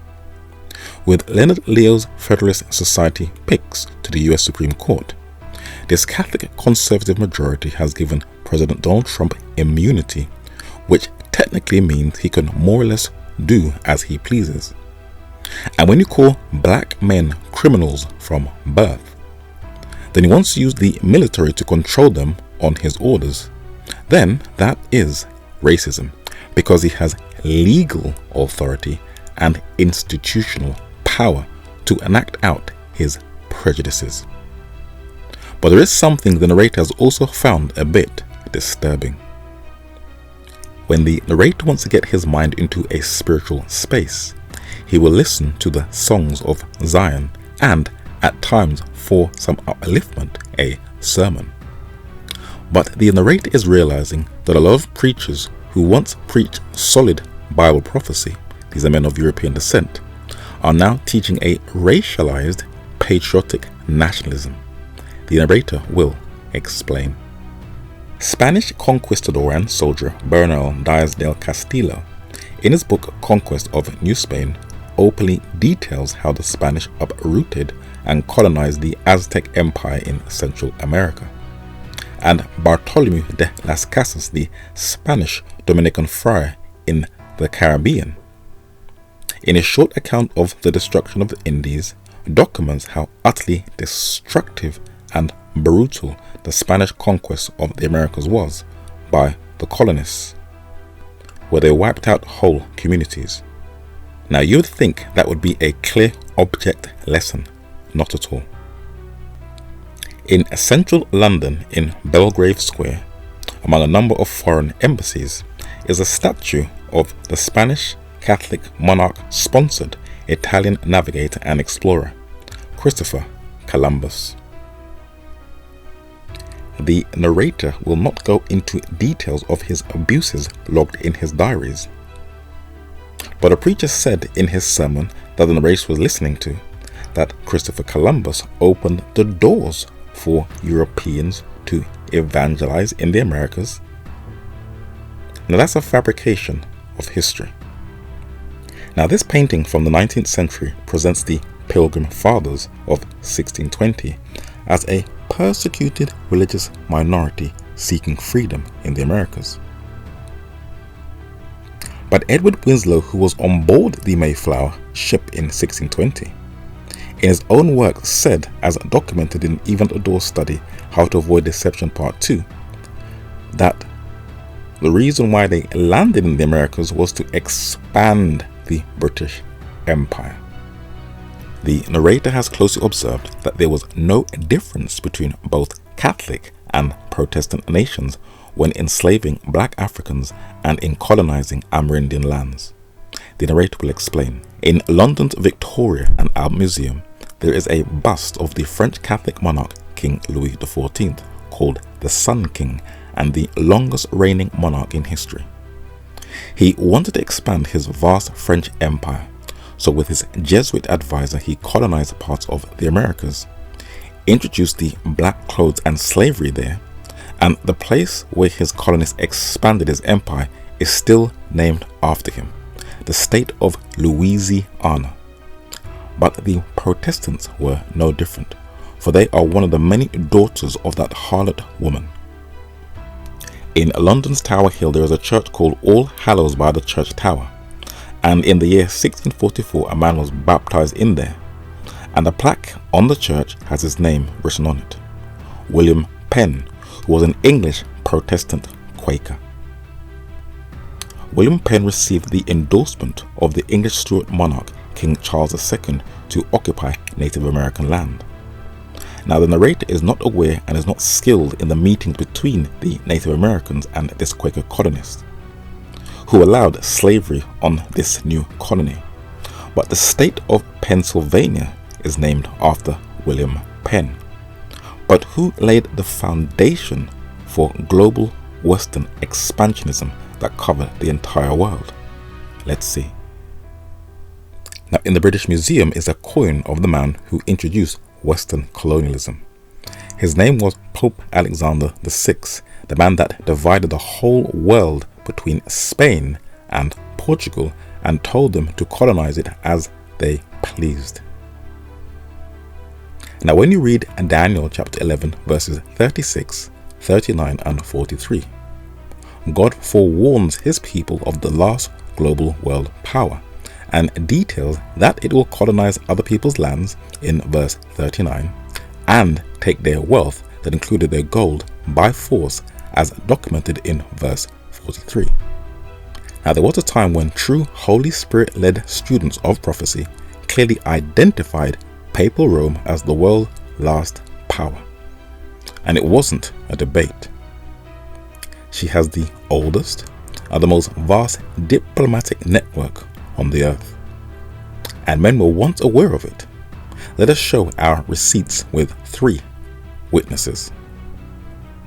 In a book titled The History of the Scottish Nation in Scotland, the man nicknamed the Thundering Scot, John Knox, said, quote, "A short discourse of the 4 empires in the prophetic book of Daniel, the Babylonian, the Persian, that of the Greeks, and the 4th of the Romans, that last beast or kingdom which he affirmed to be the Roman Church.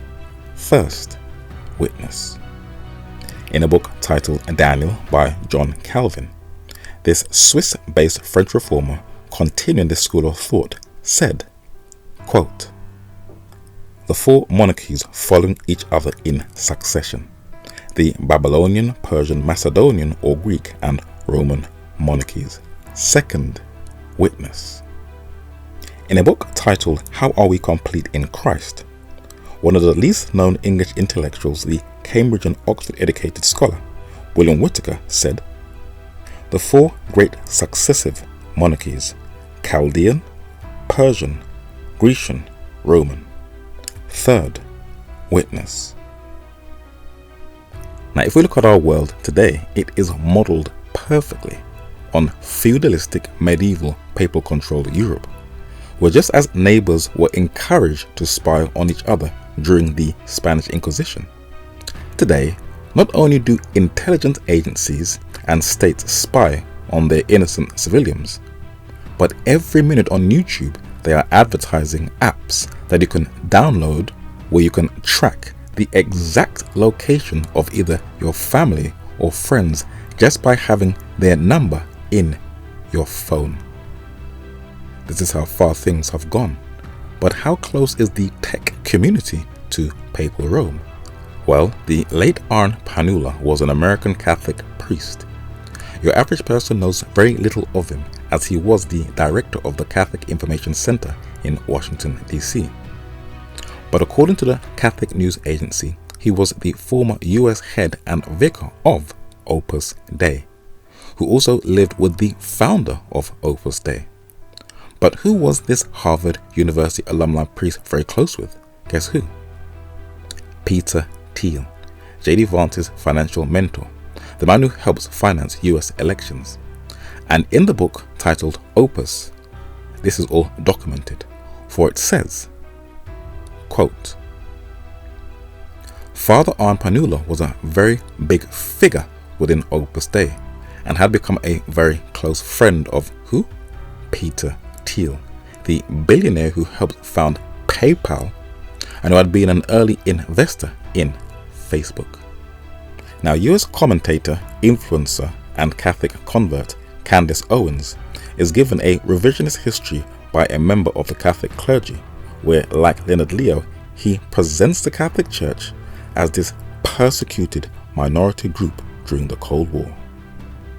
Do any real true modern historians bother to tell you that modern fascism started in Catholic Italy and received its full support by the hierarchy of the Roman Catholic clergy?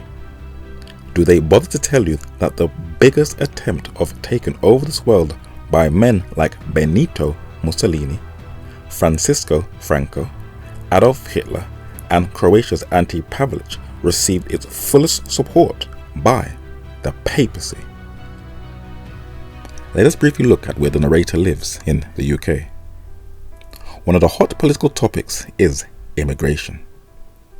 While people think it is Trump that stokes it, we have shown in this study that this has been ongoing for years. Media channels like GB News, called Britain's Fox News, fuels a lot of these sensitive topics. And who finances GB News and its right-wing views?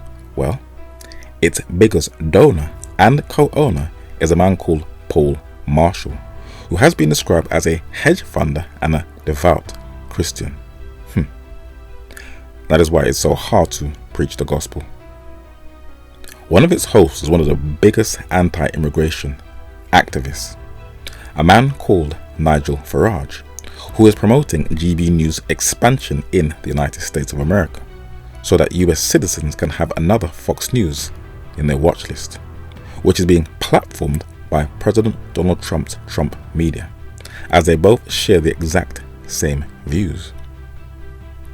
But the other anti-immigrationist is a man who can rally up crowds, and he goes by the name of Tommy Robinson, who has a huge following. Now, the narrator will say again, anytime you see a man rising to the top of popularity ratings, always follow the money. For For you cannot have this level of influence without being bankrolled by very big donors. That's how the game works. Now, his staunch followers, that includes both black, white and Asian, say he can't be racist because he has black and Asian friends. But Jesus Christ says always watch the fruits, for that is how you will know them. Now, in his anti-immigration march, it was supported by the man who financially bailed him out of jail, billionaire Elon Musk. But very few are not seeing the bigger picture because they're focusing too much on race. The immigration issue in the UK is really not to enforce IDs on immigrants, but to impose IDs on the entire population, which they plan to do worldwide. You see, you have to look at the bigger picture. But at Tommy Robinson's march to make England great again, even though 80% of the UK population is of white European descent who control everything, men were dressed like they were going to the Crusades. And who gave Tommy Robinson the biggest support and spiritual blessing? The papal hierarchy. At the centre of it all, the anti-Islam activist Tommy Robinson. And what's newer too is the overt displays of Christian nationalism. When the crowd assembled, they were led in a chant of Christ as King, and then the Lord's Prayer. Hallowed be thy name. Much of the outrage fueled by his tattoos, which include a symbol known as the Jerusalem cross on his chest, another saying Deus Vult, Latin for God wills it, and a common battle cry during the Crusades, the religious wars led by Catholics to convert Muslims a millennium ago. Those symbols also used by groups that associate with Christian identity. Evangelical Christians are deeply embedded in the second Trump administration, including his cabinet. This is a culmination of a decades-long strategy that dates back to the 1980s, when the original megachurch pastor Jerry Falwell founded the Moral Majority, a now defunct conservative movement that for the first time put social and moral issues at the heart of US politics and helped put true believers at the heart of US power. A new church has quietly opened here in Washington, just 3 blocks from the nation's capital. The Defense Secretary Pete Hegseth attended the first service. The church is part of the Communion of Reformed Evangelical Churches, and its aim is global Christian domination under a strict interpretation of the Bible. Wilson is part of a broader Christian nationalist movement making inroads with the Trump administration, with a newly created faith office led by evangelical pastor Paula White-Cain, and people seen right outside the White House entrance praying and speaking in tongues. We are standing on the soil of the White House, and we are declaring your word. How precious! And now there's a monthly prayer service at the Pentagon, initiated by Hegseth, Wilson's highest level connection to the administration. It's not organizationally tied to us, but it's the kind of thing we love to see. For his part, Hegseth has publicly praised Wilson. Now we're standing on the shoulders of a generation later, the Doug Wilsons and the others. Once a fringe ideology, Christian nationalism is now reaching the nation's centers of power. Wilson has spoken at the National Conservatism Conference, where a rising number of government officials now appear. He's opened a branch of his church in D.C., expanding his global network of 150 churches. From this moment forward, the only mission of the newly restored Department of War is this: warfighting. We are preparing every day. We have to be prepared for war, not for defense. We're training warriors, not defenders. We fight wars to win, not to defend. You kill people and break things for a living. Jesus said, "Do unto others that's what you would have done unto yourself." It's the ultimate simplifying test of truth.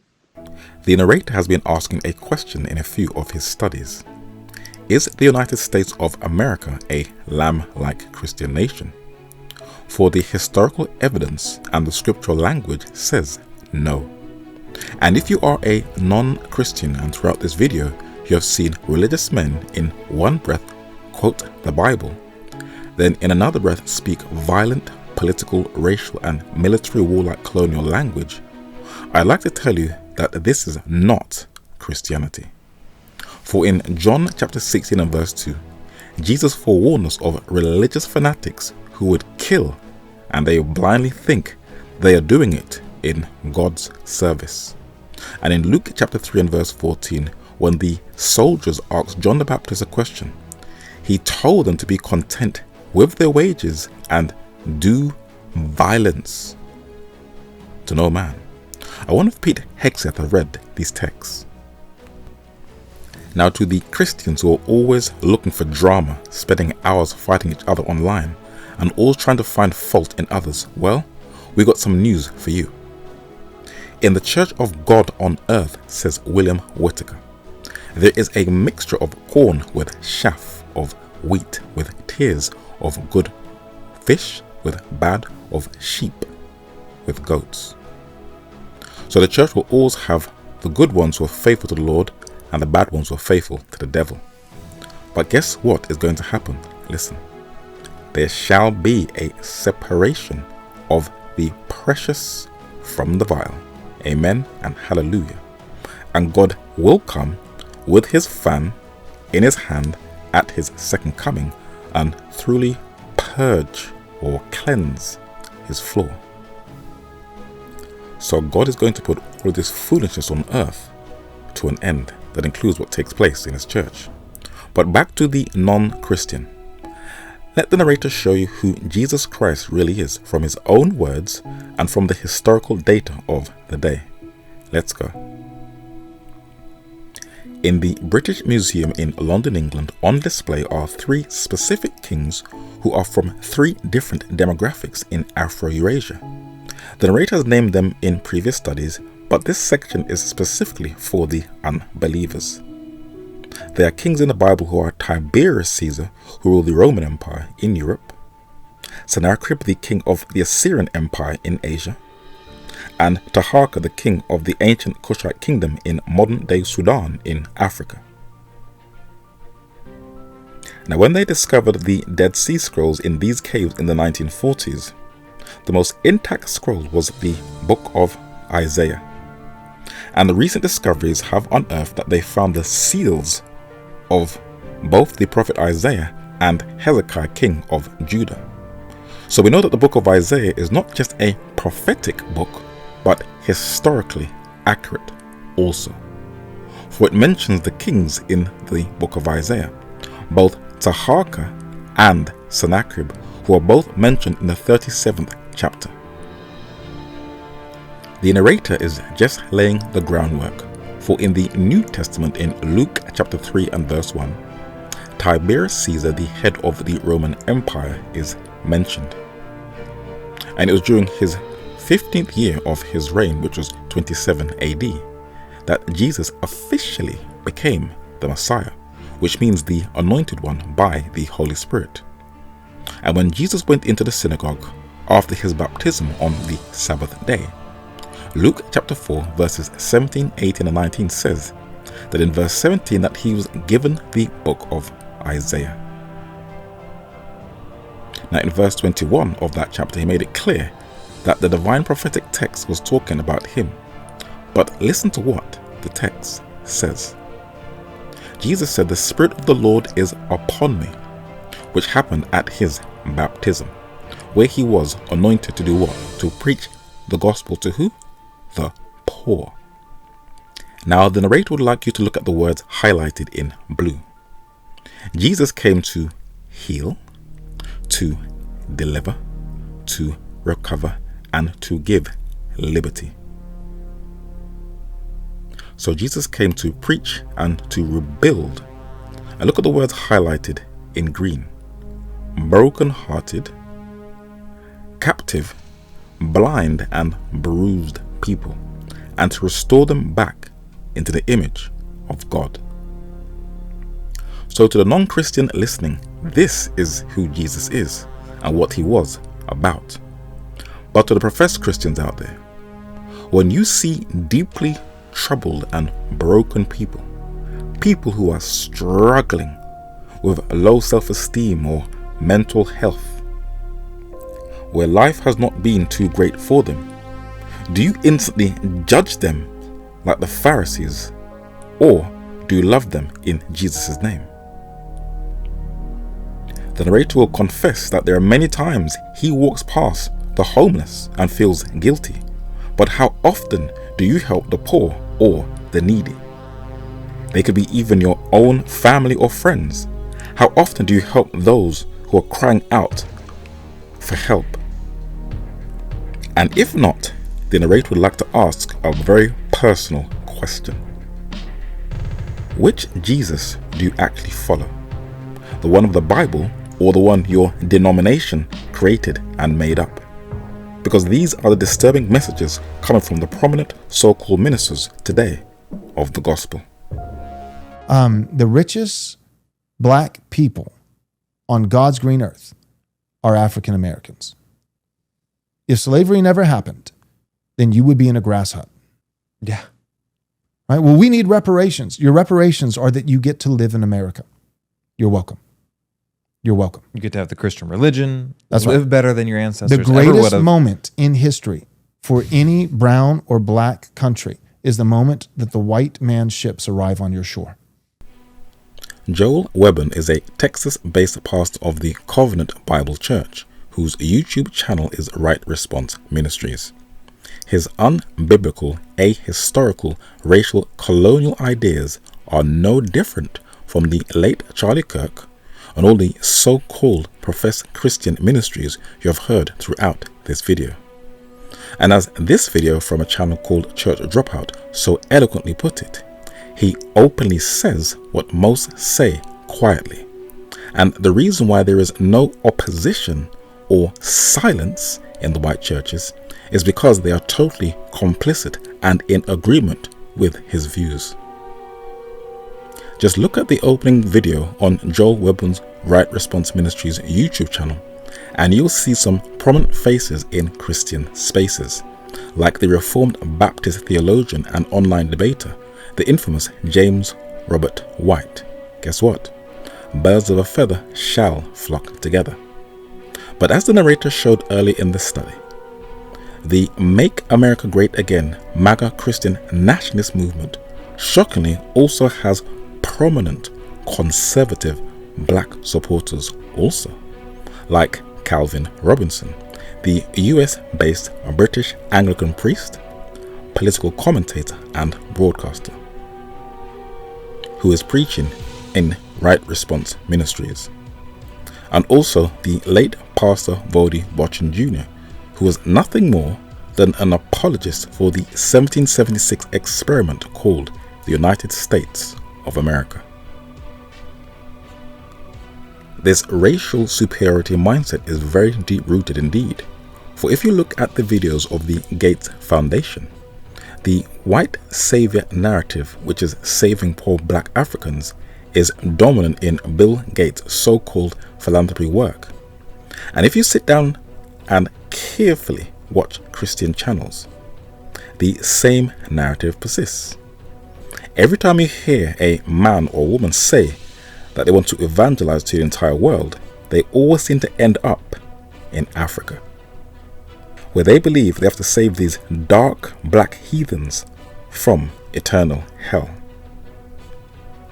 Now, whenever the narrator and others are in a black space, whether it be in the barbers or a bookshop or on the streets, they all say that black Christians are the most naive, stupid, brainwashed set of black people on the earth, who continue to psychologically defend the continuing plantation system. And when they see prominent black figures defending Charlie Kirk within the churches, they literally think that these blacks have lost their mind.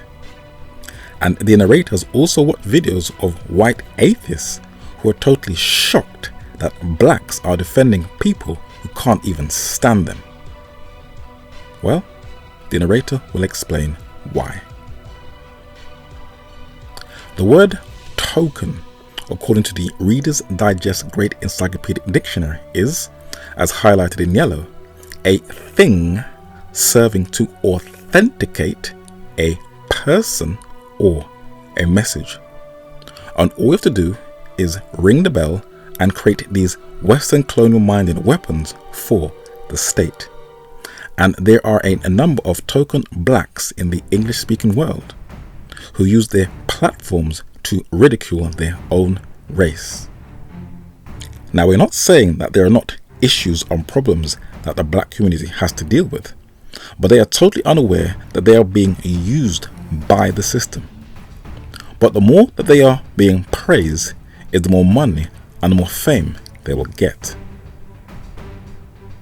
Now, a few of them of recent have clicked that when you speak out against that system you are defending and step outside of your lane, then they will show their true colors and you will be quietly removed from the public eye.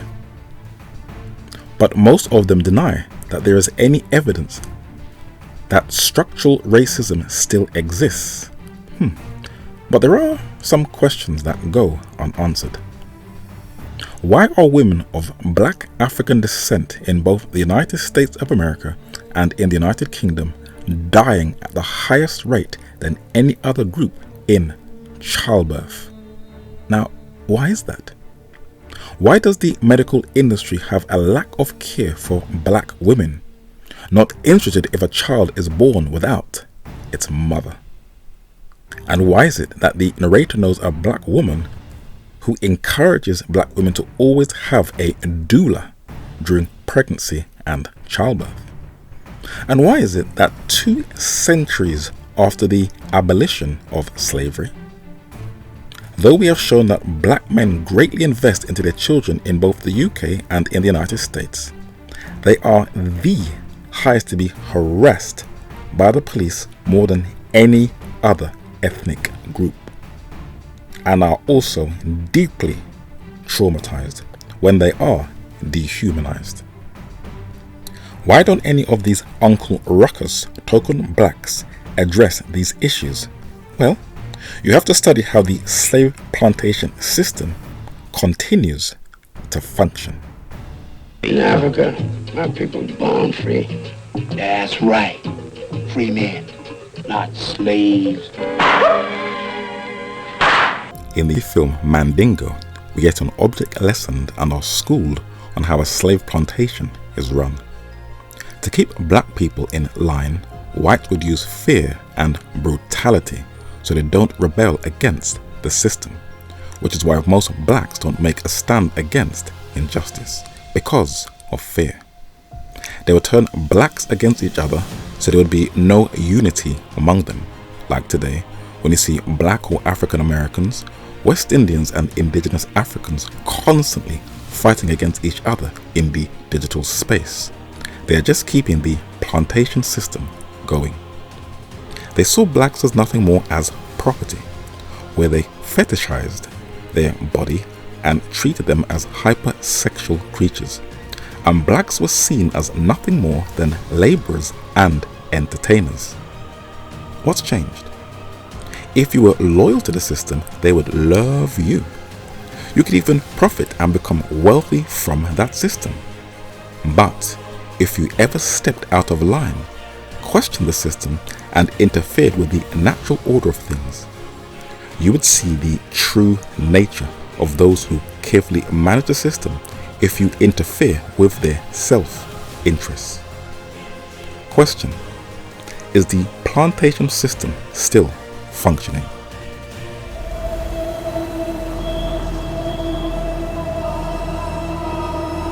Laura Blacklock. I'm Richard. So pleased to have you with us. Thank you. Laura here's an award-winning journalist. She's doing a piece for us on the foundation. I know this is an unusual approach to charity. 3 days on a luxury yacht. Laura here's going to be spying on us. The world awaits with bated breath. Why would you be targeted? To kill me. To silence me. I saw last night. There's nothing to be embarrassed about, Laura. You were convinced what you saw was real? It was real. No. These people run the world. Dust them off.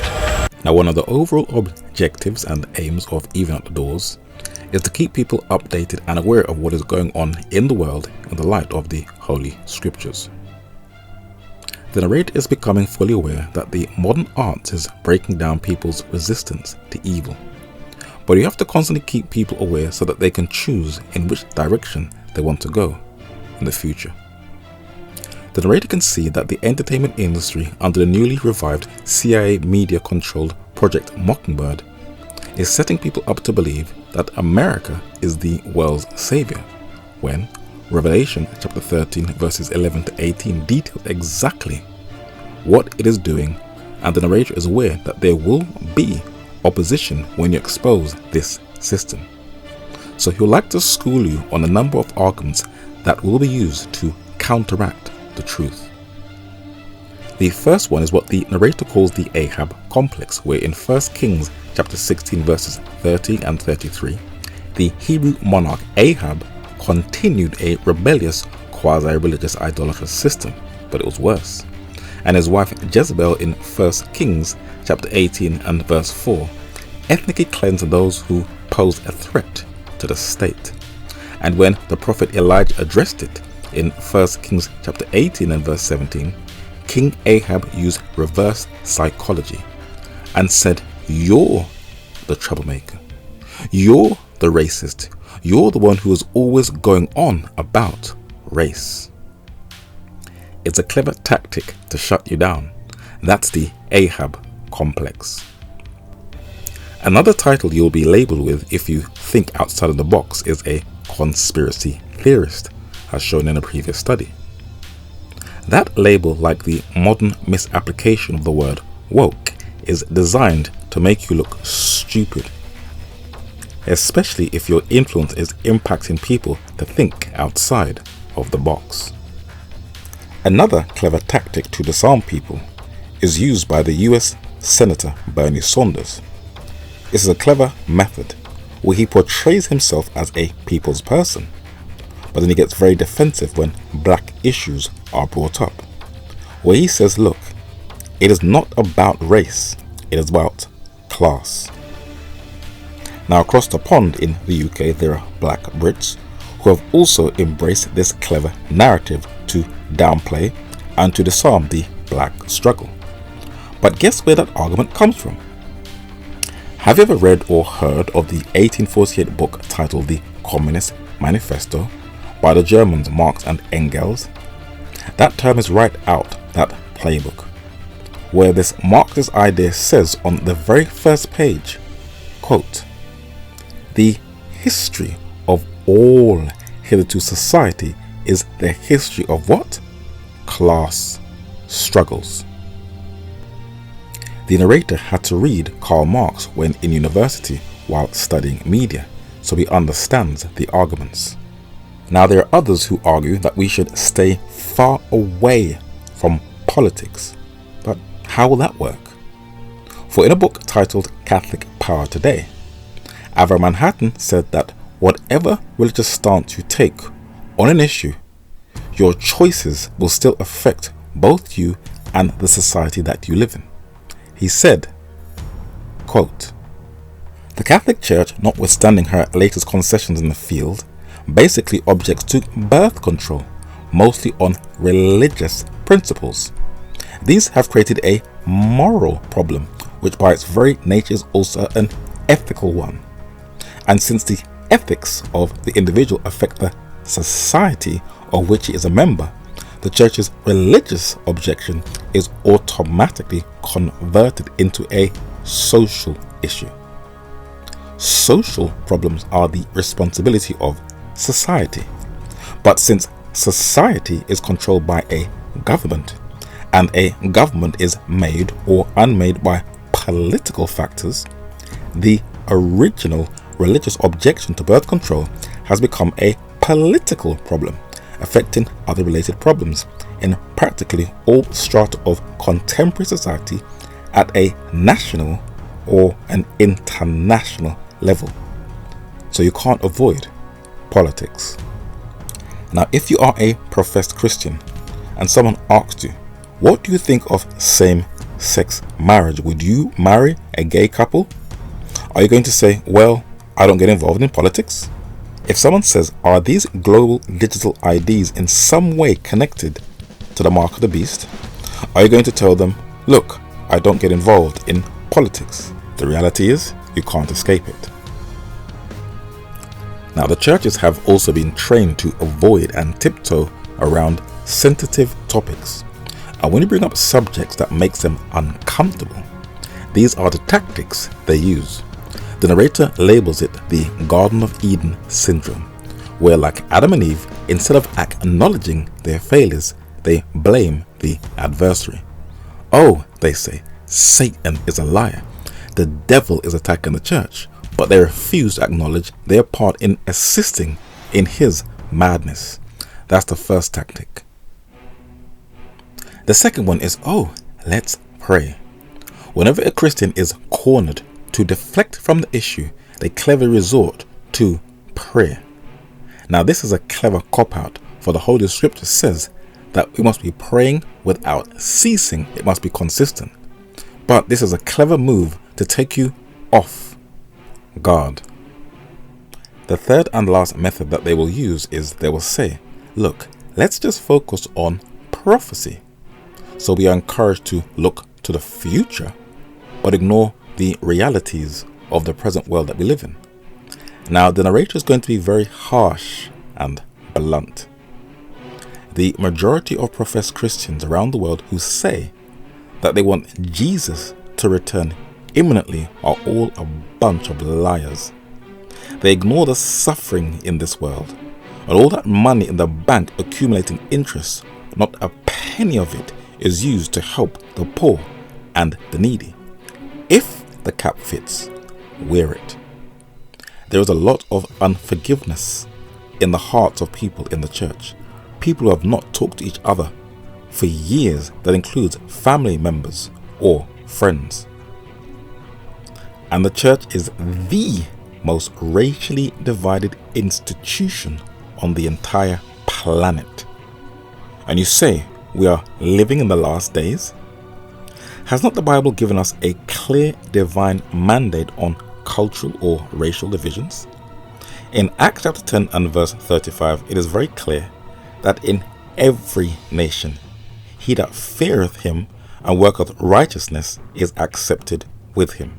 Does not the Bible say in 1 John that if a man says that he loves God but hates his brother, he is a what? A liar. For how can he not love his brother who he can see, but love God whom he can't see? For if you follow that divine command, if you profess to love God, then you have to love your brother also. Now, when the narrator has been observing the self-critique, especially of the black churches in America, it is more like self-hatred, and they don't ask this fundamental question. Why do we have black churches and white churches in the first place? Because it goes all the way right back to slavery. Well, in two books, The History of the Negro Church by Carter G. Woodson, talking about the American experience, and African Caribbean Church Culture by Barrington O'Burrow, talking about the British experience, they both confirm that black churches were formed because the whites, to this very day, have never wanted to integrate with the blacks. Nothing has changed in the 21st century in the digital age, even when blacks have tried to reach out. And the late Pastor Frederick Casey Price is the only black pastor who the narrator is aware of who has dealt with institutional racism and its effects. His sermons are powerful and deep. Very few preachers touch on it, and as they have not made a stand, in the 21st century the churches have seen a huge exodus of their members because the church is too afraid to touch on issues that makes people uncomfortable. If you ignore and sidestep issues, then you fail the members. And when the narrator sees men falsely claiming that it was when President Obama was elected, that's when blacks made a softer stance towards homosexuality, that is a complete lie. It is well known in church circles that a good number of male praise and worship leaders are practicing homosexuals.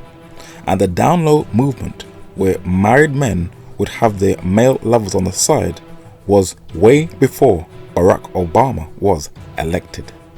And the gospel music industry has always compromised with the world, where top artists have always collaborated with secular producers and musicians. This is not Obama's fault. The apostasy was around before him. As the narrator brings this study to a close, he would like the viewers to know that he has received quite a few number of complaints from people falsely accusing him of being racist and stoking racial division among professed Christians in the church. This is quite strange to the narrator's ears, and he will explain. When the narrator was a child, his father reminded him the day when he was over the moon when he saw his first black pastor, because the church he belongs to discouraged blacks from becoming preachers. This is the same church that collaborated with the Nazis in Germany during the Second World War, supported the apartheid government in South Africa, endorsed the Jim Crow laws, and was sympathetic to the Ku Klux Klan in North America, and on many occasions collaborated with the US government that included the FBI, where they also received federal aid from the government. And this is the same church who said they want to finish the work of God. How are you going to finish the work and tell the world about the second coming of Christ with a church where the races don't even mix? That is not making any sense at all whatsoever.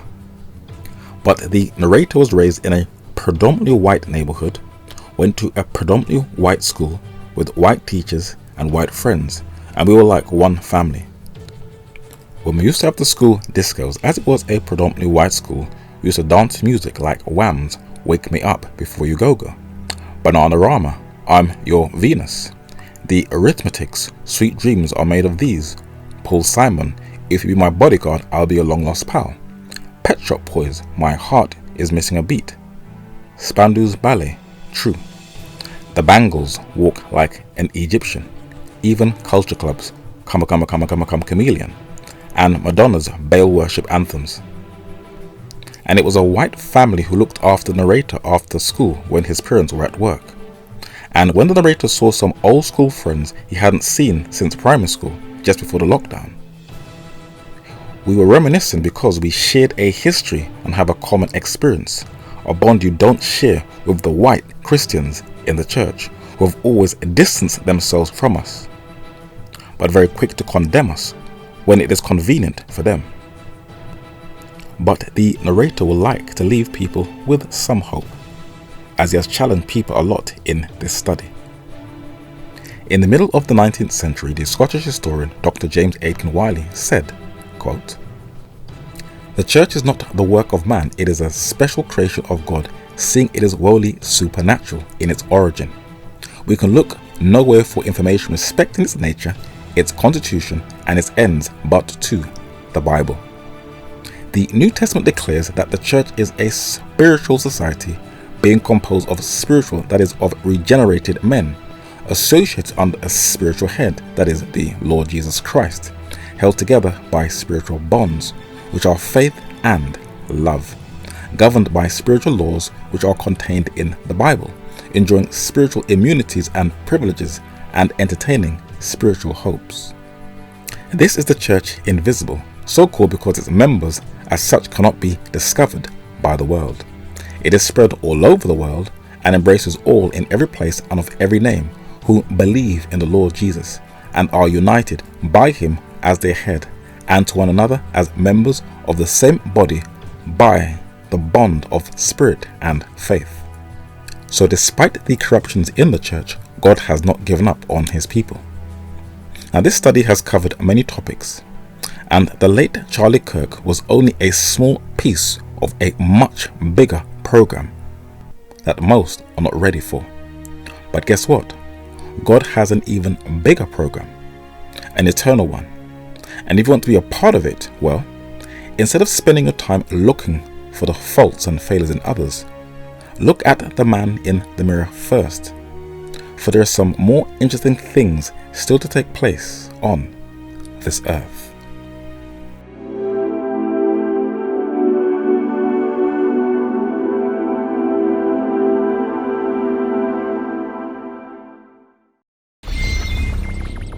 Ready for